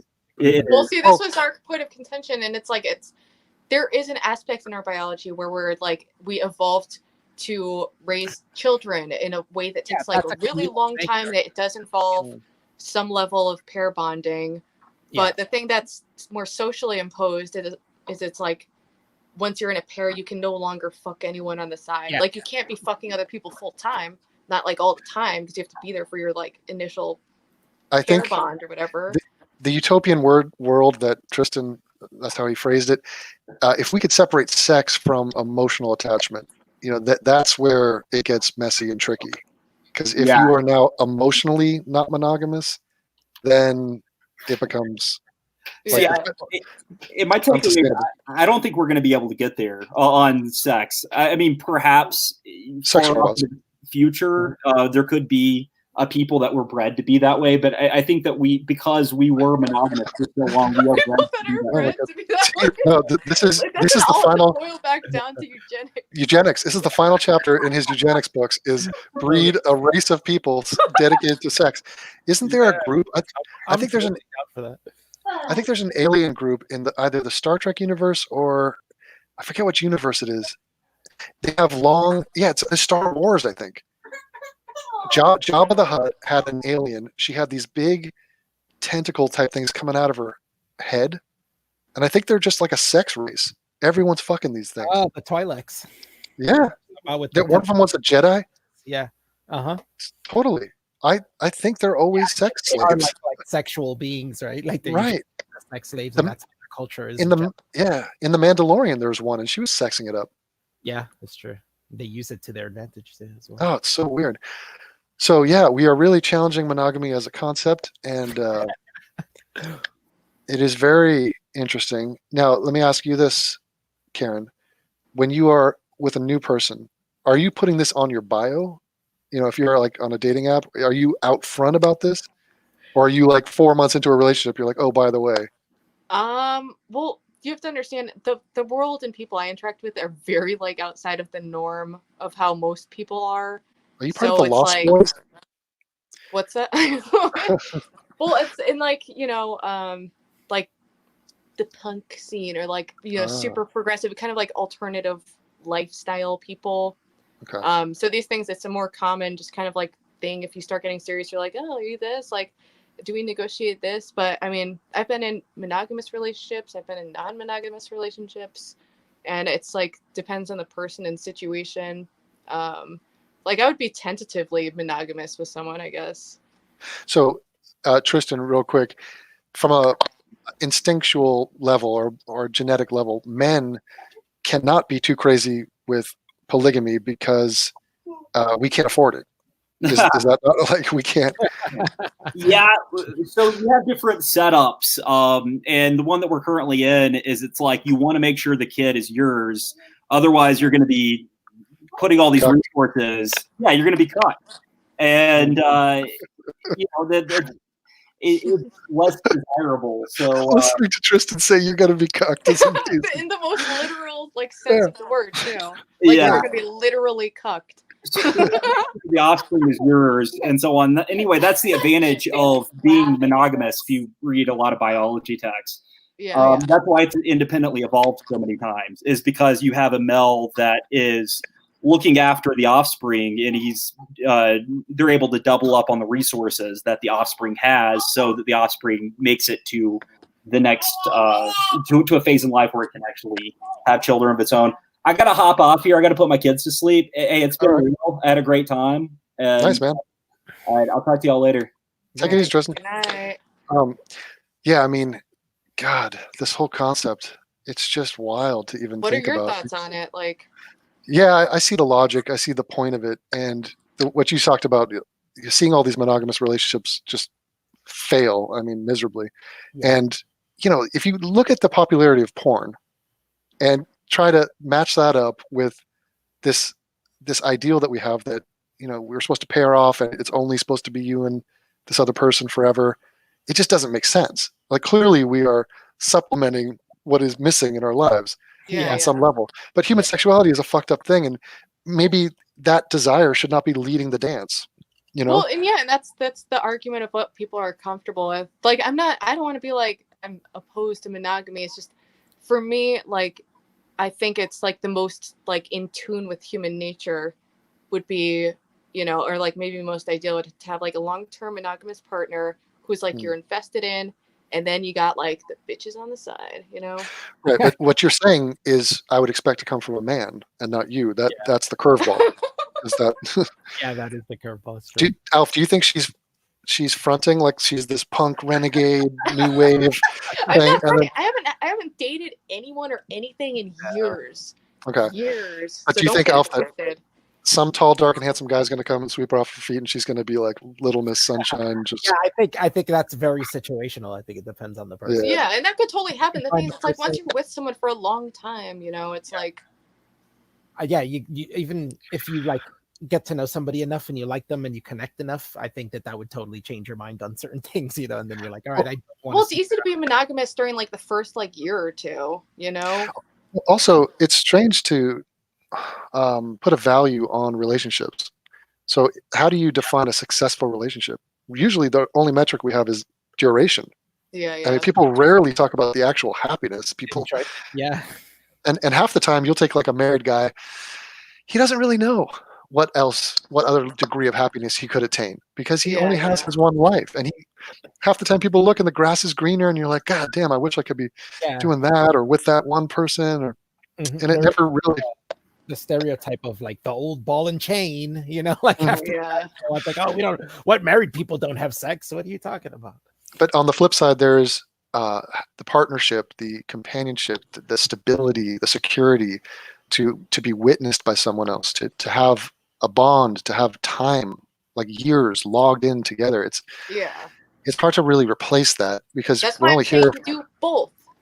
Yeah, Both. I mean, if possible, but I mean, this is, it's like I just think that would be like the most in tune with human well, look, nature. I'm sure that there's huge communities that are into that now. It's not just like sketchy swingers clubs. I mean, there's probably websites and gatherings online. But of course, you could say that about every fetish group and all the pedophiles and all the Oh, furries you and can't lump fetishes in with pedophiles. what? Being attracted to kids is not just a fetish? so I was just listening to what Sam Harris was talking about pedophiles, and he was talking about whether or not they should make child sex robots, and if that. Yeah, that's a real interesting. That's a crazy one, yeah. Yeah, because Yeah. I met a pedophile, a guy who is a fan of mine, and he was like, "Yeah, I'm not going to act on it, but this is who I am, and it is a baby I was born this way scenario, whether you Yeah. like it or not. I don't think he's faking it. I don't think he chose it. I know, yeah.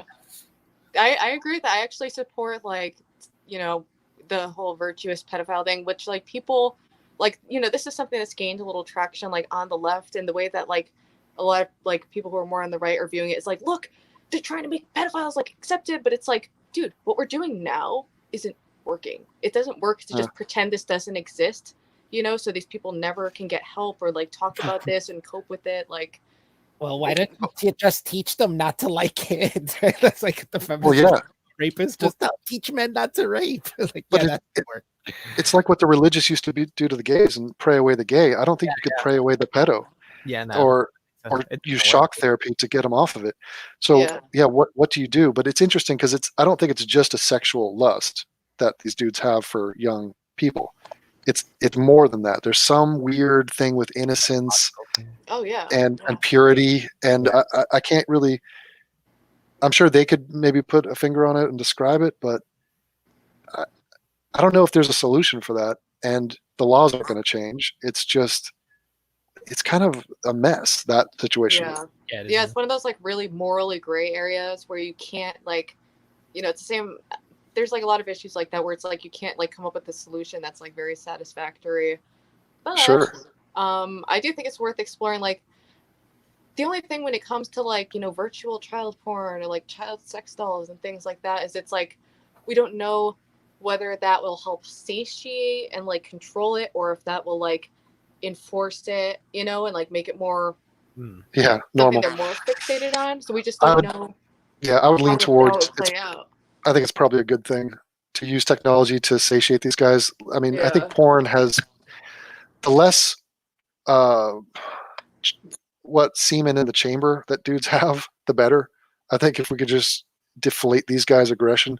I mean, probably about it throughout the rise of like violent video games and the internet, we've had a drop. We had a huge drop, or at least a consistent drop in violence and rapes from that time. One of the things that back up though, but I think is interesting is the using stigma as a tool.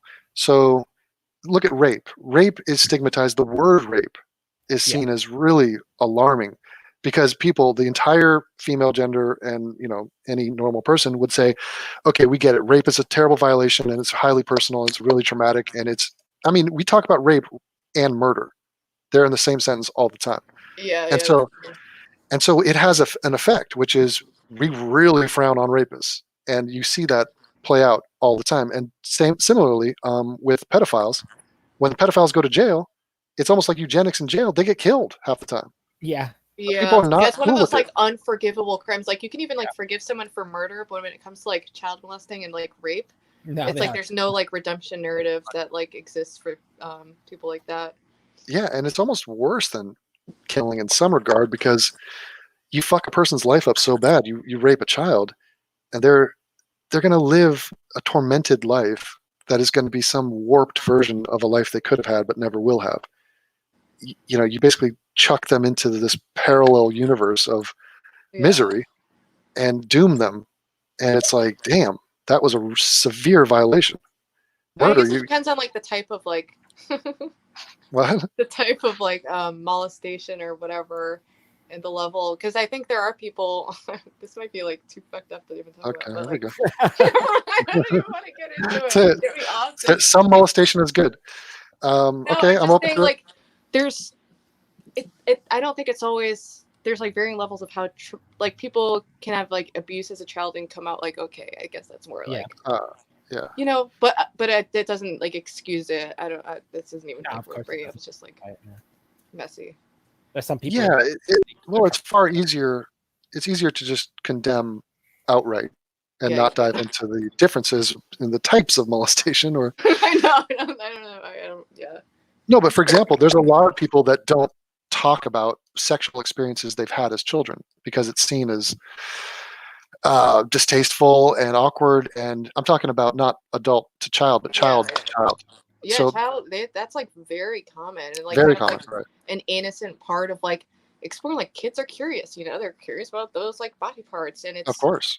the way they're doing it isn't in a way of like, oh, I'm so horny and fucking. It's more just like a like, you know, like what's this thing? Like I don't Right. know. I'll show you mine if you show me yours. Is Yeah, basically.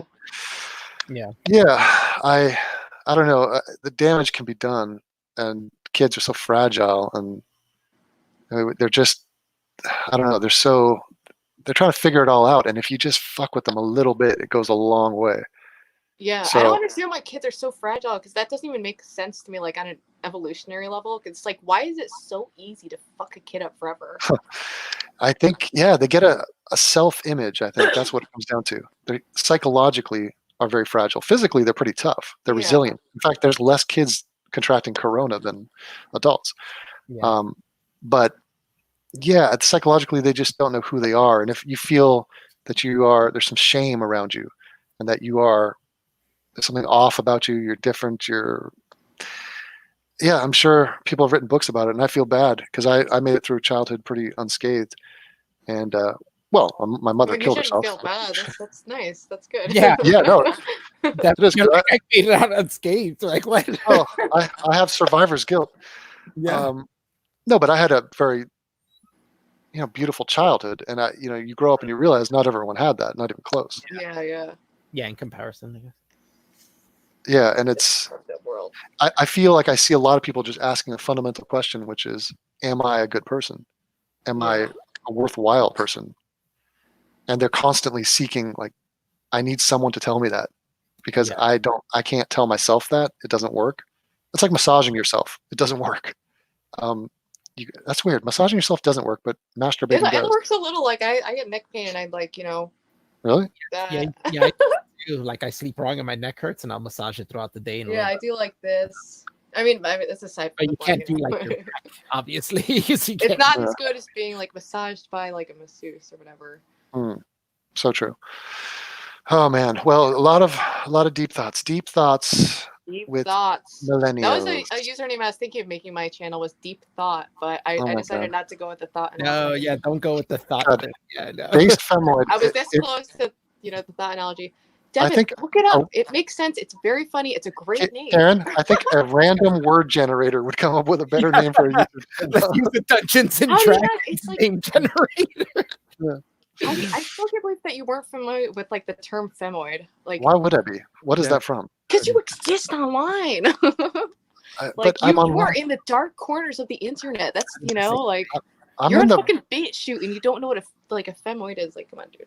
I know, but I'm not. I'm on the left, and I'm like not doing that. I have a real life. I mean, you're like on the left, like technically, but What? In all ways, am I on the left? no, I know, but in a broader sense, I don't. Yeah. I'm not familiar with being like broadly accepted by the left. Who? Just like anyone on the left. Yeah, the Or, left like, is. I don't know. My perception. You're like a little controversial. Nah. Yeah. No, what's controversial is people not agreeing with me. That's the shocking controversial thing. Yeah, that is the controversy. I agree with that. But I like you're talking about gender and sexuality. I think politically we cannot be binary. We have to be fluid. I think there's, Yeah, totally. I'm so tired of pretending like we're the Jets versus the Sharks, and it's like this. I mean, Jesus. It's really bizarre. It's like we have these two things, and it's just like a line. It's like you're either this thing or that thing, and it's Right. kind of like people like identify themselves by like pushing away from whatever the opposite side is. So that's why it's like conservatives coming up with all this crazy shit, and it just like it all lines up. They all just happen to believe this weird shit now. Well, the whole thing gets exposed when you talk to people from other countries, and even they feel obligated to play this game of left-right bullshit. So you'll have like Australian YouTubers like Bering or Sargon, and they're chiming in on American politics as if what? It's I know everyone's fucking obsessed with like. I noticed that a lot. There's like a lot of political like commentators who are like from Canada, they're from England, Australia, wherever. And they're all fucking talking about America, and I'm like, I mean, I guess we do kind of like have a huge impact. We dominate. But it's crazy. So like Bering and Sargon, so they're right-wing guys, and yet they live in countries with a ton. Sargon says he's a liberal. That's nothing. Like he was a classical liberal until like he ran for UKIP, and then it's kind of like, okay, dude. He's absolutely on the right, and he's a Trump guy, and they're both Trump guys, and they're supporting like shit. But they live in countries where there's universal health care and there's all sorts of left policies in their countries. Yeah. And yet they come across as I want to be on the right in America, even though I don't live there. What? Yeah, even though they disagree with like the biggest shit show in like political history ever is like the state of the modern like Republican Party. Well, and that is true, but I mean the left is giving it a run for its money, and that's what's so disconcerting. Not comparable. in different ways, but not even. No, there's no way you can't say like the left. Oh my God, we're calling people racist too much. Like, no. On the right, it's like, hey, let's destroy the world. Oh, you know what? Let's get a little quicker. Hey, let's like loosen up fossil fuels laws. Like let's just ram right into it. Karen, the big thing for me is the reason why the problems on the left are more important to me is because that's the side I agree with more. So when they're wrong and fucking shit up, they're destroying all the good ideas on the left. And so it's more of an immediate need than to just be like, oh, the right sucks. So for example, if you're an college educated atheist and you also have some really bad ideas, that to me is way more alarming than some hillbilly fundamentalist Christian who's a flat earther. You see what I'm saying? I'm not going to waste my time with that guy. But these people, they should know better. And so that's why I am inspired to fix the left before just. What do you think needs fixing the most? Is it mostly just the stuff about bleeps and whatnot? I think neutering. We need to neuter. Well, yeah, that is hysteria. That is a bleep sort of moral panic and hysteria about that.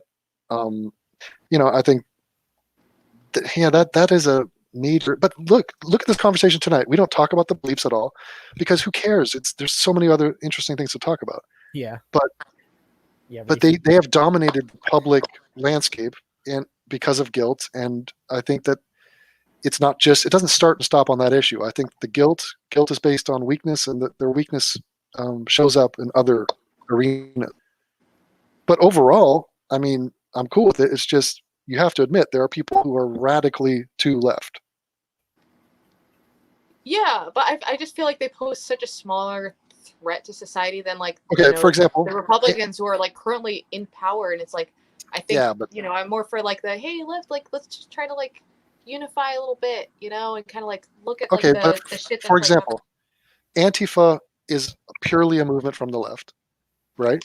Antifa is so like, oh my gosh, there's such a like small percentage of the left. Yeah, but it's a global movement, and they are an absolute bad thing. Antifa should not exist. There is no equivalent group on the right. You cannot say the Proud Boys. There's no equivalent group because they're the ones who are actually going out and doing like white nationalist like mass shootings and shit. No, and Antifa has never killed a single fucking person. What white nationalist group is doing mass shootings? Well, Antifa's not like this unified group. Like I know people who are that makes Antifa, it even worse. It's like 5 just like random people who are like, we're Antifa now because we fight fascists. Yes, it's embarrassing and childish, but they're going out and harming people. And I'm not saying it's the worst problem in the world, but I'm saying it is. Yes, like, for sure they're harming people. Antifa's not harming people? Who are they? Oh, because they punched Richard Spencer? Yes, my dear friend Richard Spencer was punched in the I know face. you love him. They No. hit him with a bike lock and cracked his skull. I like that he was talking about Pepe when they did that. That was too funny. Yeah, that was. No, but that guy is a pussy. You cannot sucker punch people in the streets and be violent. It's just Well, but I'm just saying that's like a very rare thing. The thing with Antifa, this is the way they view it, is that like, say we're like, don't get mad at me for using like a Nazi comparison, but let me just do it, okay? So we're in Nazi Germany. The like Nazis are taking over, they're gaining power, and they are an existential threat to a group of people. They are about to enact violence on a group of people. Antifa views themselves as the people who are taking the direct action to push back against I know, but fascism. that's their framing. That's not what's happening. The opposite Well, side sees it That's the the opposite. framing, but it's also kind of like, Okay, you know, for there's example, a little bit of fascism going on. riots in the streets, whether they be race riots or just any riot. Antifa doesn't normally riot. That's just the shit that goes like viral on YouTube, you know? But if you were to look at the last 20 riots in America, they're coming from people on the left. They're coming from a collision of Antifa and then like a bunch of like dumb fuck like alt-right people, like, you know? Okay, but like Black Lives Matter or what happened in Ferguson, these sort of flare-ups are bad. They're bad for our I'm society. talking But about like sporting events, like probably more often. no. Sporting event is a one-day drunken celebratory thing. This is in the US. riots and Antifa are two problems, and you could argue about how big of a problem they are, but they are problems born from the left. They are considered domestic terrorists in New Jersey, just to let you know. Yeah, and I'm Isn't not. like ICP considered like domestic terrorists? Like, Out of New Jersey. What is that? Insane Clown Posse?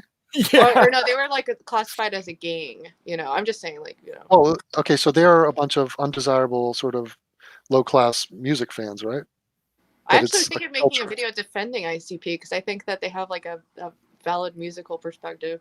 Okay, make it. I'm being would. dead serious. I used to like rate them up, but I think they actually, you know, fill a void and like this like disenfranchised like poor white people who like are. Yeah, I don't know much about them. Obviously, I'm not the target for that, and the music doesn't appeal to me. But I'd be open to learn about them because I think they are popular and they're still around, right? Yeah. I mean, they have a whole fucking movement. That's one like if a band or group can have a whole fucking movement of fans, that's like Yeah. you know, that really says something. Well, I think music is a portal to speak to people and to fill those voids. I mean, so musical genres attract people for a reason. Metalheads go to metal not just because they like the sound of that music, it's because of energy and it's because of the camaraderie and the culture. And It's a whole like lifestyle, you know. yeah, It's an alternative lifestyle, and it's especially appealing for people who are like, you know, ejected from like, you know, respectable society in general. Devin, that's what we call in the music scene being in the scene. Yeah. I'm like, I mean, I'm barely in this scene now that I'm like an old lady, but you know, Yeah. that was like my general lifestyle. That girl, she's so seen. Oh, really? Well, Yeah. for me, like getting into grunge, I didn't set out and go, you know what, I want to be part of this. It just was a natural, organic move because the song spoke to me. And I'm not saying I was some disaffected outsider, but like even a song, I've made a video about it, but Radiohead, I'm a Creep, you know, that song, just the simple message of I'm shit and I want things in my life, but I'm not going to get them because I'm shit. Was such a departure from listening to like Michael Bolton sing about how much he loves a woman or some shit. Yeah. And you're just like, God, this is finally real, and it is emotionally speaking to me.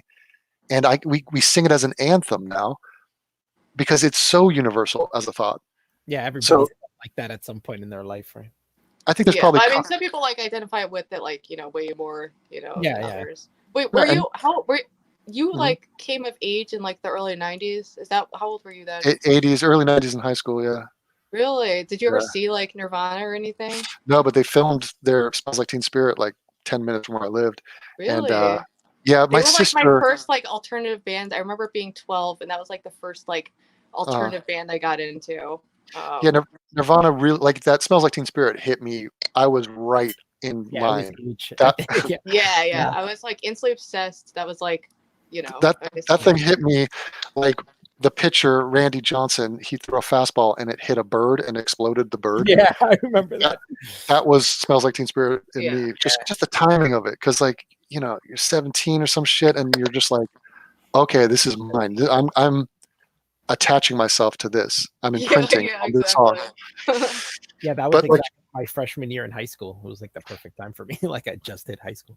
But you guys are Also, I'm punks. just curious. Do you like Hole? Are you a fan of Hole? Or are you one of those like I anti-Courtney liked people? Hole. I liked one album from them at least. There's like I Uh, like the Pretty on the Inside and Live Through This. Those are great albums. This is After right. that, I'm kind of like, eh. Yeah, basically. But I feel like Courtney Love is like denigrated so much as a musician, and Kurt Cobain would be rolling in his grave. Oh, really? She still makes music?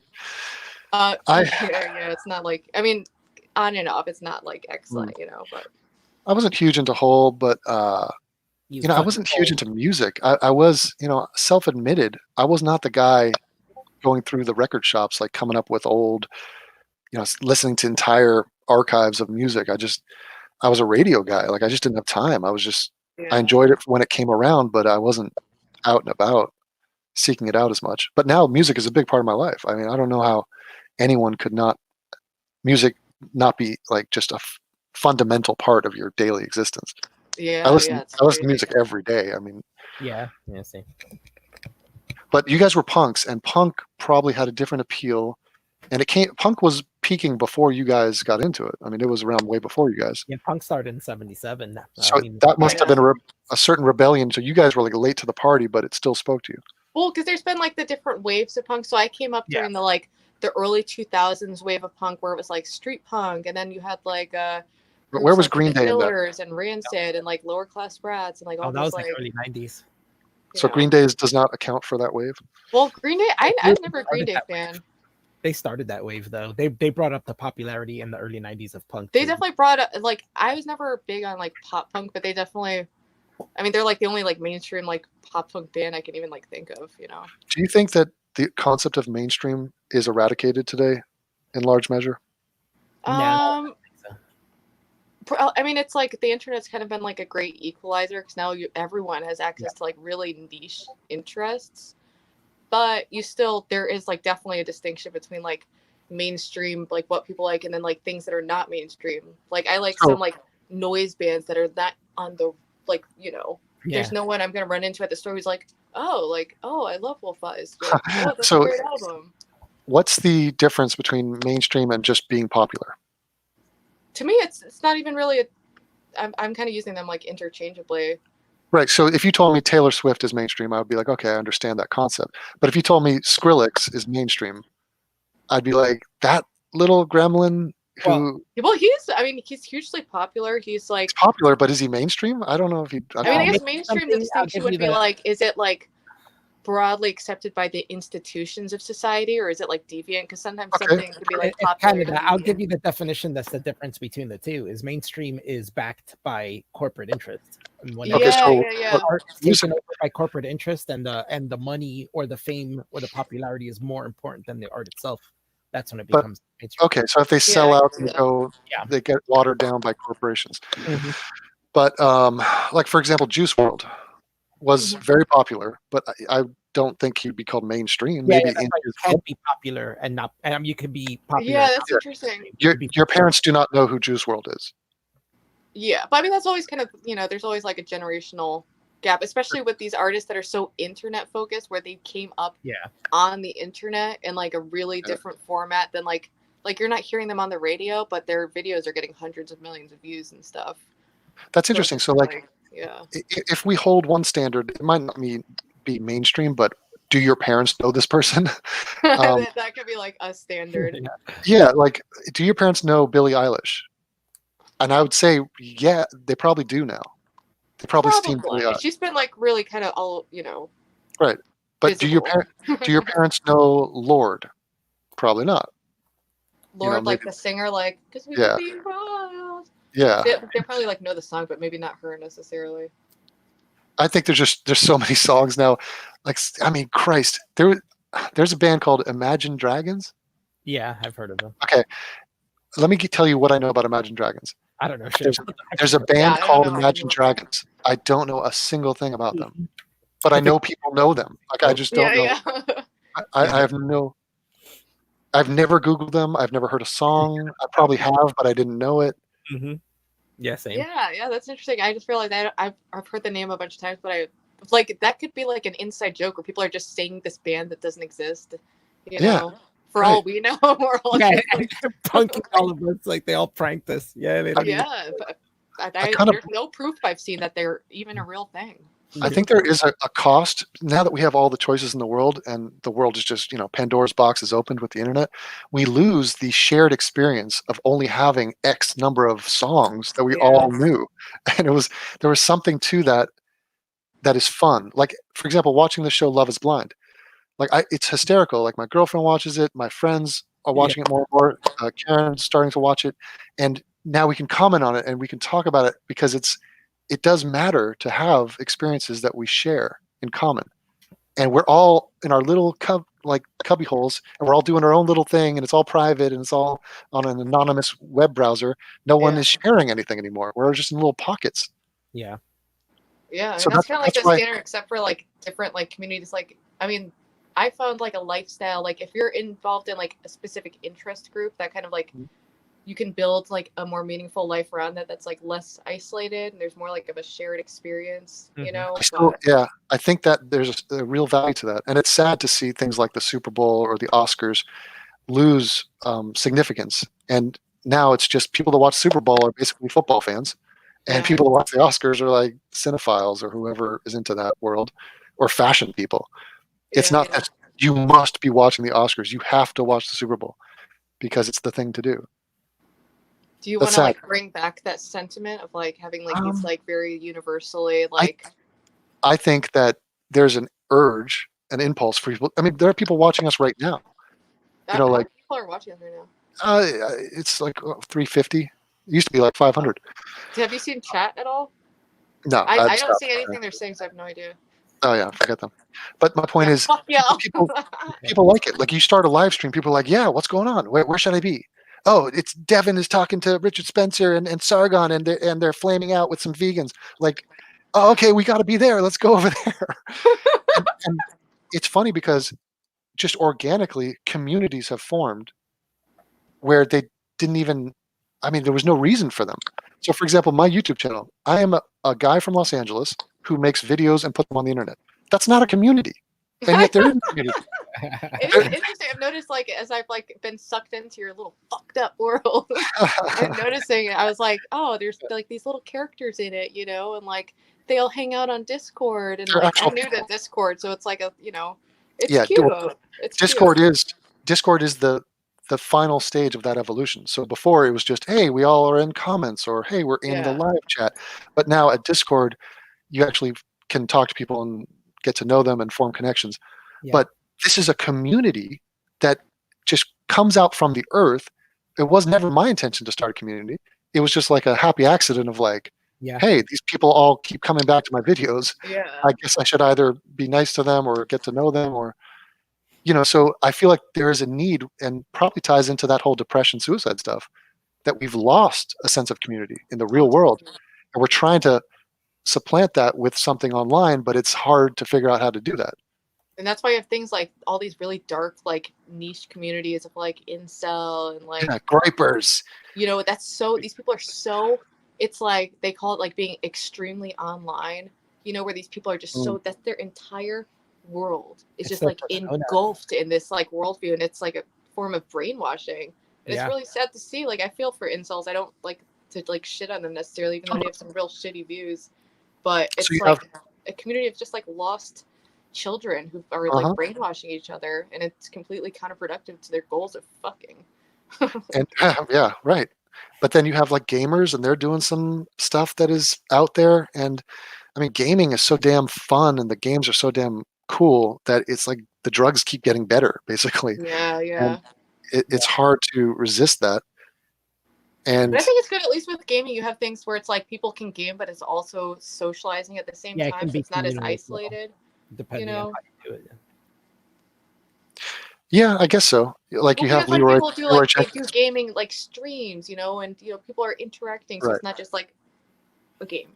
I don't know. Right. Even the Twitch community is, again, it's a bunch of dorks who happen to enjoy gaming, and what do they end up doing? Talking about everything else but gaming. They end up just like interacting and like memeing and hey. That's what it was when I had a roommate, and the first time she showed me World of Warcraft, she was like, you gotta check this game out, it's so much fun. And then so I sat down to watch her play it, and all she did was talk to other people, not even about the game. They were just Yeah, like, yeah. It's their just lives. like a means. I was like, this is a game? Like, where's the game? I don't So get what it. are we seeing? We're seeing that humans have a desire to be part of a tribe, to have belonging, Yeah. to feel like they're noticed, to feel like they're part of something bigger than themselves, and Yeah. to socialize. We are social creatures. So we're seeing that come through these weird corners of the internet where they weren't really intended, but people are trying to like make it that anyway. And so, yeah, Do you think that's like a positive thing, or do you think there could be like a better? no, Yeah. I think there's better versions of it. Yeah, I think. Yeah, there's really. I mean, that's what isn't like Sam Harris talks a lot about. Like, it's like religion did fulfill a positive purpose. So it's like we don't need to throw out like the baby with the bathwater. And we should like aspire to make other institutions that like have a similar thing where you go and there's music and like you reflect on like philosophical things or whatever. Yeah. So, I mean, basically, the solution is meet once a week in some sort of organized fashion. Yeah. I mean, I've Because been to like there's like there are like some like secular church type places. Yeah. But if your whole identity, see, that's another thing. The atheist community it's always felt forced because we're like, is it a community? Like, what is this? It's not a community. It's based off the negation of you don't believe in something. And so, I know it's like having a community based on like not believing that like Santa Claus is real or something. It's like, but see, what are we half the people in church, and most of them are old, and the rest of them are dwindling in numbers. But you go to church, yeah, there's some guy dicking around talking about religion. It's something watered down and innocuous, but really you're there to eat the food, to say hello, to hug people, to look at the new baby. Oh, you got a new car? Really? Oh, cool. Your kid won the, it's all just socializing. That's all it really provides. But it's important. You can't knock that. It really is important. Yeah. To go out and to chimps are grooming each other and picking bugs. No one's picking bugs out of us. So we have to come up, we got to find a way. It's so we hard go to though, especially being an adult trying to socialize. Like, I mean, I socialize, but for me, it's like, especially since I don't really party anymore, that was like my main means of socializing was like, right. It's all based on partying. Look, we're all on the same drug. We're all having fun on this drug. Like, that's it. And then I stopped doing drugs and my social life went like, oh shit, what the fuck do people do? I have no idea. I have no fucking idea. And that brings up a problem, which is developing. Well, I told you the stat, the people have less friends, but it's hard to make friends as an adult, period, because it's awkward and it's clunky. And it's specifically men making friends with men. And that's the one thing. Even worse. There's a social lubricant with YouTube, and I'm sure it exists in the gaming community or whatever other community, where you go in under the pretense of, hey, we both like playing. What are the games? I don't even know the games people are playing anymore. Minecraft. I don't know. Deadhead Brett or something. Deadhead. Yeah, the Grateful Dead Redemption. Right. Dead Redemption. That's good. Exactly. And you're sitting there, and then after we talk about the game for 5 hours, do you want to talk about sports or anything? No, they probably wouldn't talk about sports, but there has to be like some guys that they're like, right. So that's what I provide. Or in my little way, people, we're not here in a socially weird thing with 400 people. No. We're listening to Devin. Devin's talking. It's, Devin will smooth it all over. And then, hey, what's your name in chat? Hey, based femoid, do you take dick pics? It's like the next thing you know. Are you currently receiving dick pics? Right. I mean, honestly, people because of me have been married. Multiple people have met because of me. You're so humble. No, but I'm not saying that something I don't care. I didn't ask for this, but I'm watching it happen. Yeah, it's really happened. And I'm witnessing it happen, and I'm like, wow. So here's the other thing though. And Karen throws this curveball in. Alfie, maybe you can attest to this. Making adult female friends, that is a non-sexual adult female friend, is basically like meeting and befriending a unicorn. What? Like, I don't understand that. I mean, I have like a lot of like mixed gender friends. That's the thing. Since I was in the music community, I have like a very large group of like acquaintances. So it's like, I don't know. I don't have. But Alfie, think of Faye. And by the way, you should meet Faye. She's adorable. Yeah. She's in our Discord. Faye is an adult. Well, she's barely an adult, but okay, she's an adult. She's pretty young. Adult female non-sexual friend. Yeah. And I value the hell out of that. That's fantastic. Yeah. it's just such a rare, it's such a breath of fresh, just good Yeah. Lord. I value her Because you friendship. talk about, We do a lot of stuff. We watch TV shows together and stuff. oh, she's wonderful. But Karen, you talk about monogamy being this kind of suffocating, unrealistic thing. That extends to friendship. It's not acceptable to have female friends, even, or to be monogamous with, Yeah, that's weird. polygamous with your friend groups. Even Yeah, that is yeah. highly regulated. Because Yeah, it's like, you're not totally. supposed to do this. So like, I do a shout out video for Voltaire's Ghost. And people are like, oh, that's cool. Voltaire's Ghost. Yeah, he's a good content creator. Devin was a nice guy. He did a good thing for a cool dude. I do a shout out video for Karen, and it's like, oh, he's trying to fuck that chick.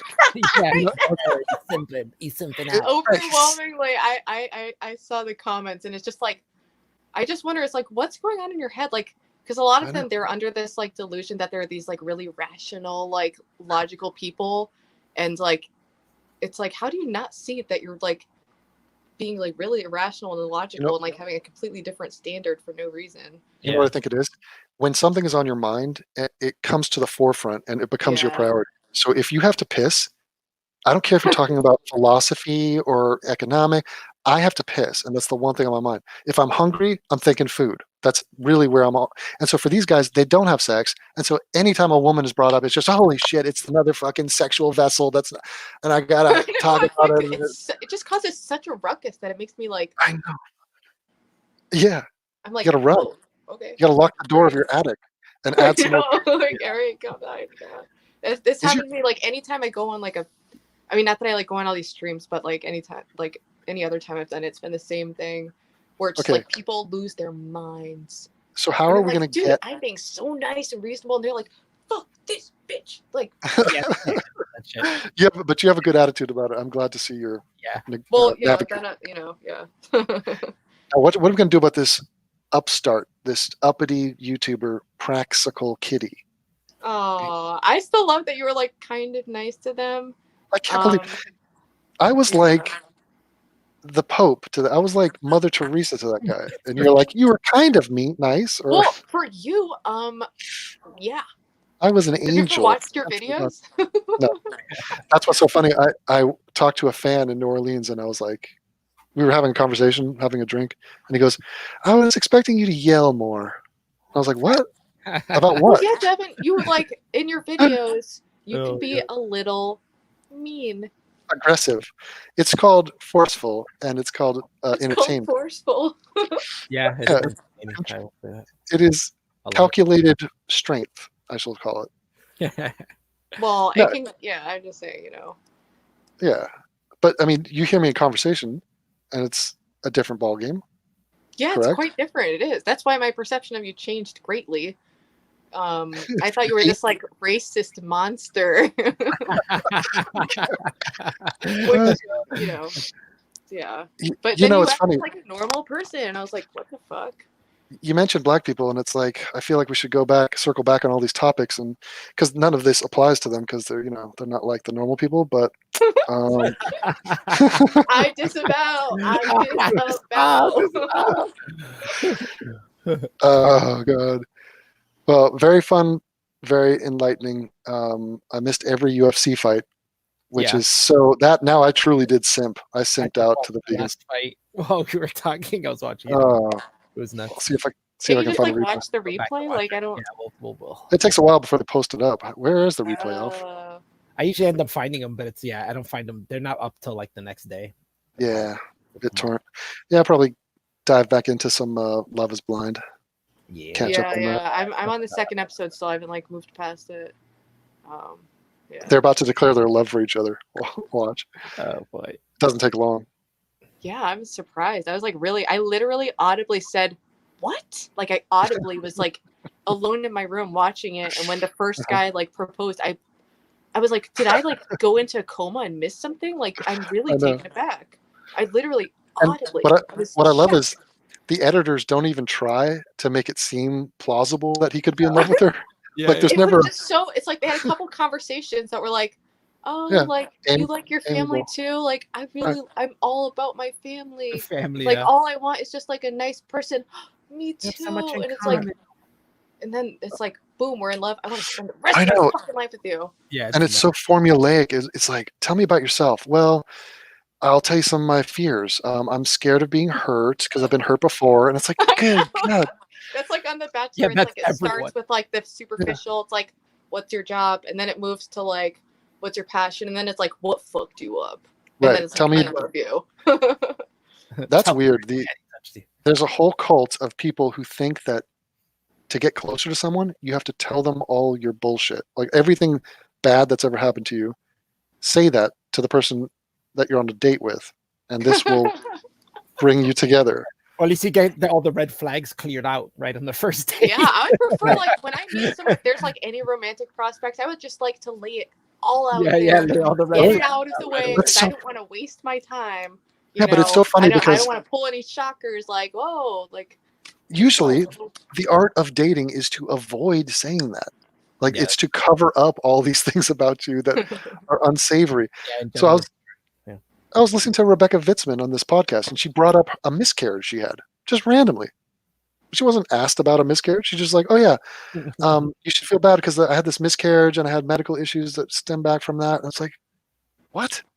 Why would you bring that up on your own? Well, it's also I think it's good for people to just like be honest and vulnerable and destigmatize things. Like I see it from that angle, and I think like when people are like, "Hey, let's exchange our fucked up stories to fall in love," that's like it's kind of like being vulnerable and peeling back the layers of like. Oh, see "Oh, this? what did This you is the do?" girl. She is totally into this. We're talking to the person that does this. So, like, Karen, if I was on a date, let's say I had been beaten up very severely by a few dudes, right? And they had fucked me up. I had a broken jaw, stitches everywhere. I was in the hospital for 2 weeks.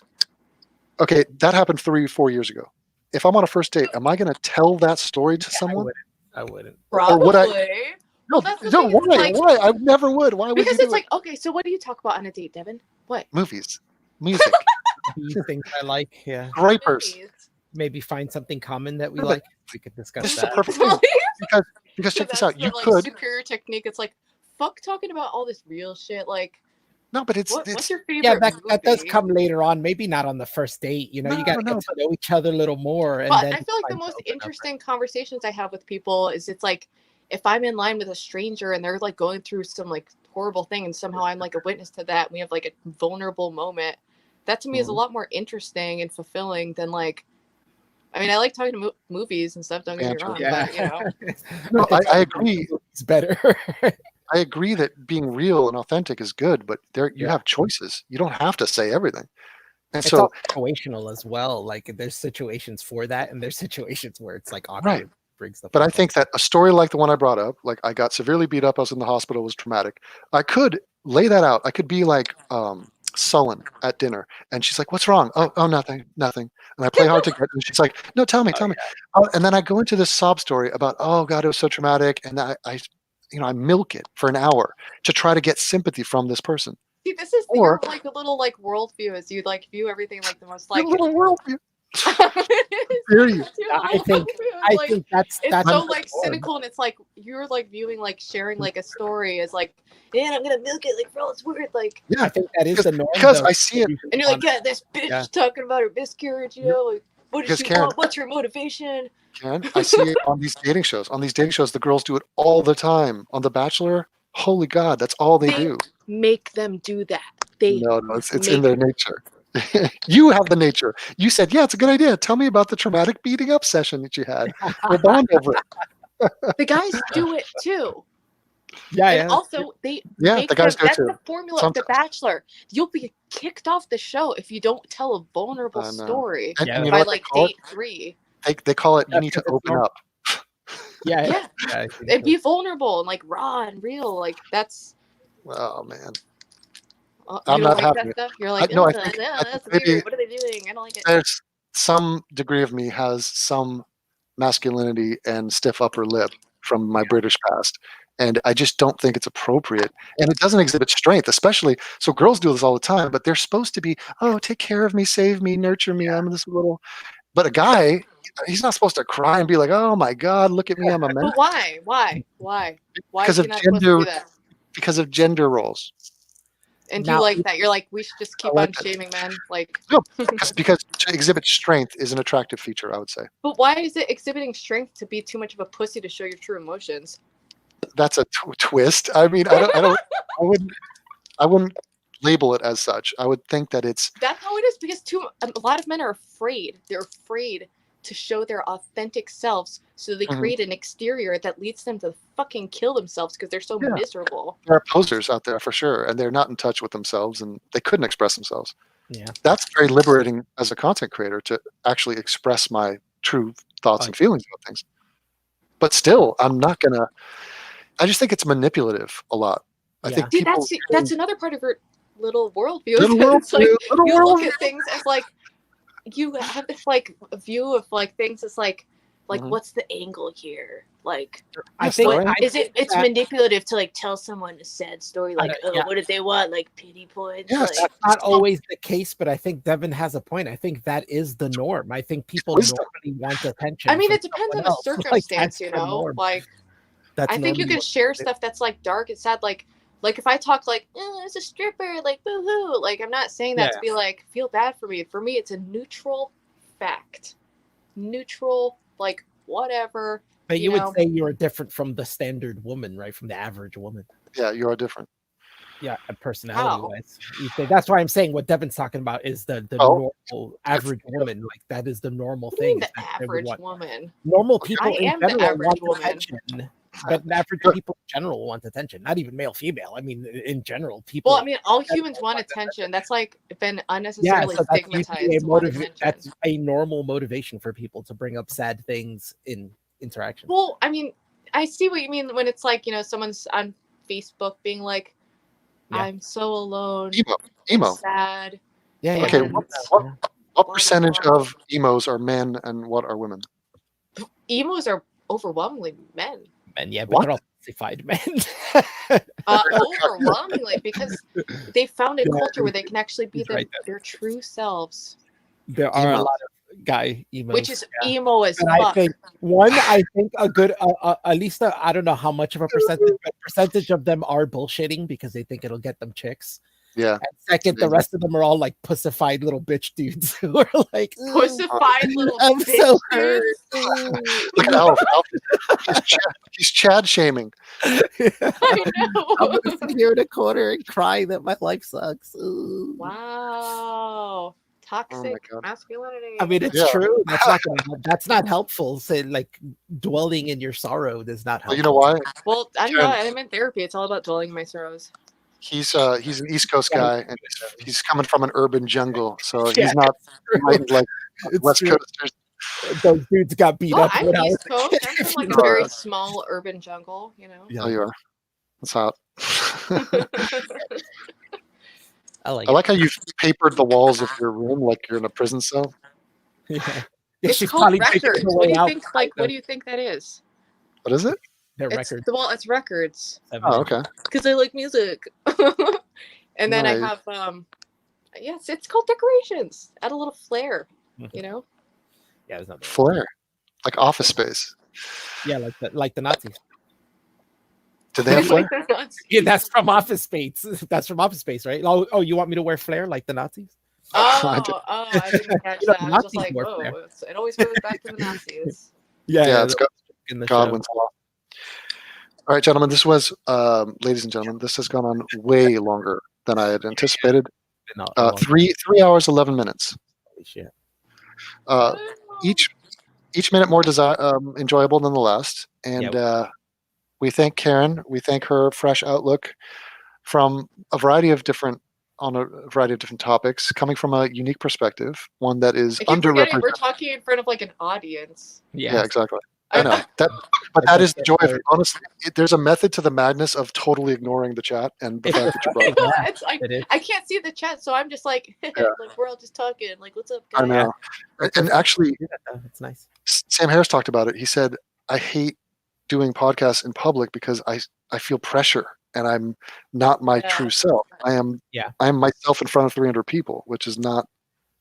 I don't know who that guy is, but he's freaked out." Yeah, that makes sense. So that's why I'll make a video and make a joke that is so just stupid, and it's so stupid that it makes me laugh in this one little small moment, and I will broadcast it out to like 30,000 people But if you put me in front of an arena of 30,000 people, there's no way I'm saying that joke. Not a chance. I know I heard some of your jokes and my jaw is like it drops a little bit. Well, I mean, I'm honestly, like, did you really just do? Yeah, Oh you my just god, said that was that. You hilarious. just said man. that thing. Cracked me up. but sometimes it's not even. It doesn't even make sense. I'll say something. If you went back with like a graph and tried to explain why this is funny, I'm like, it's not. It's completely absurd.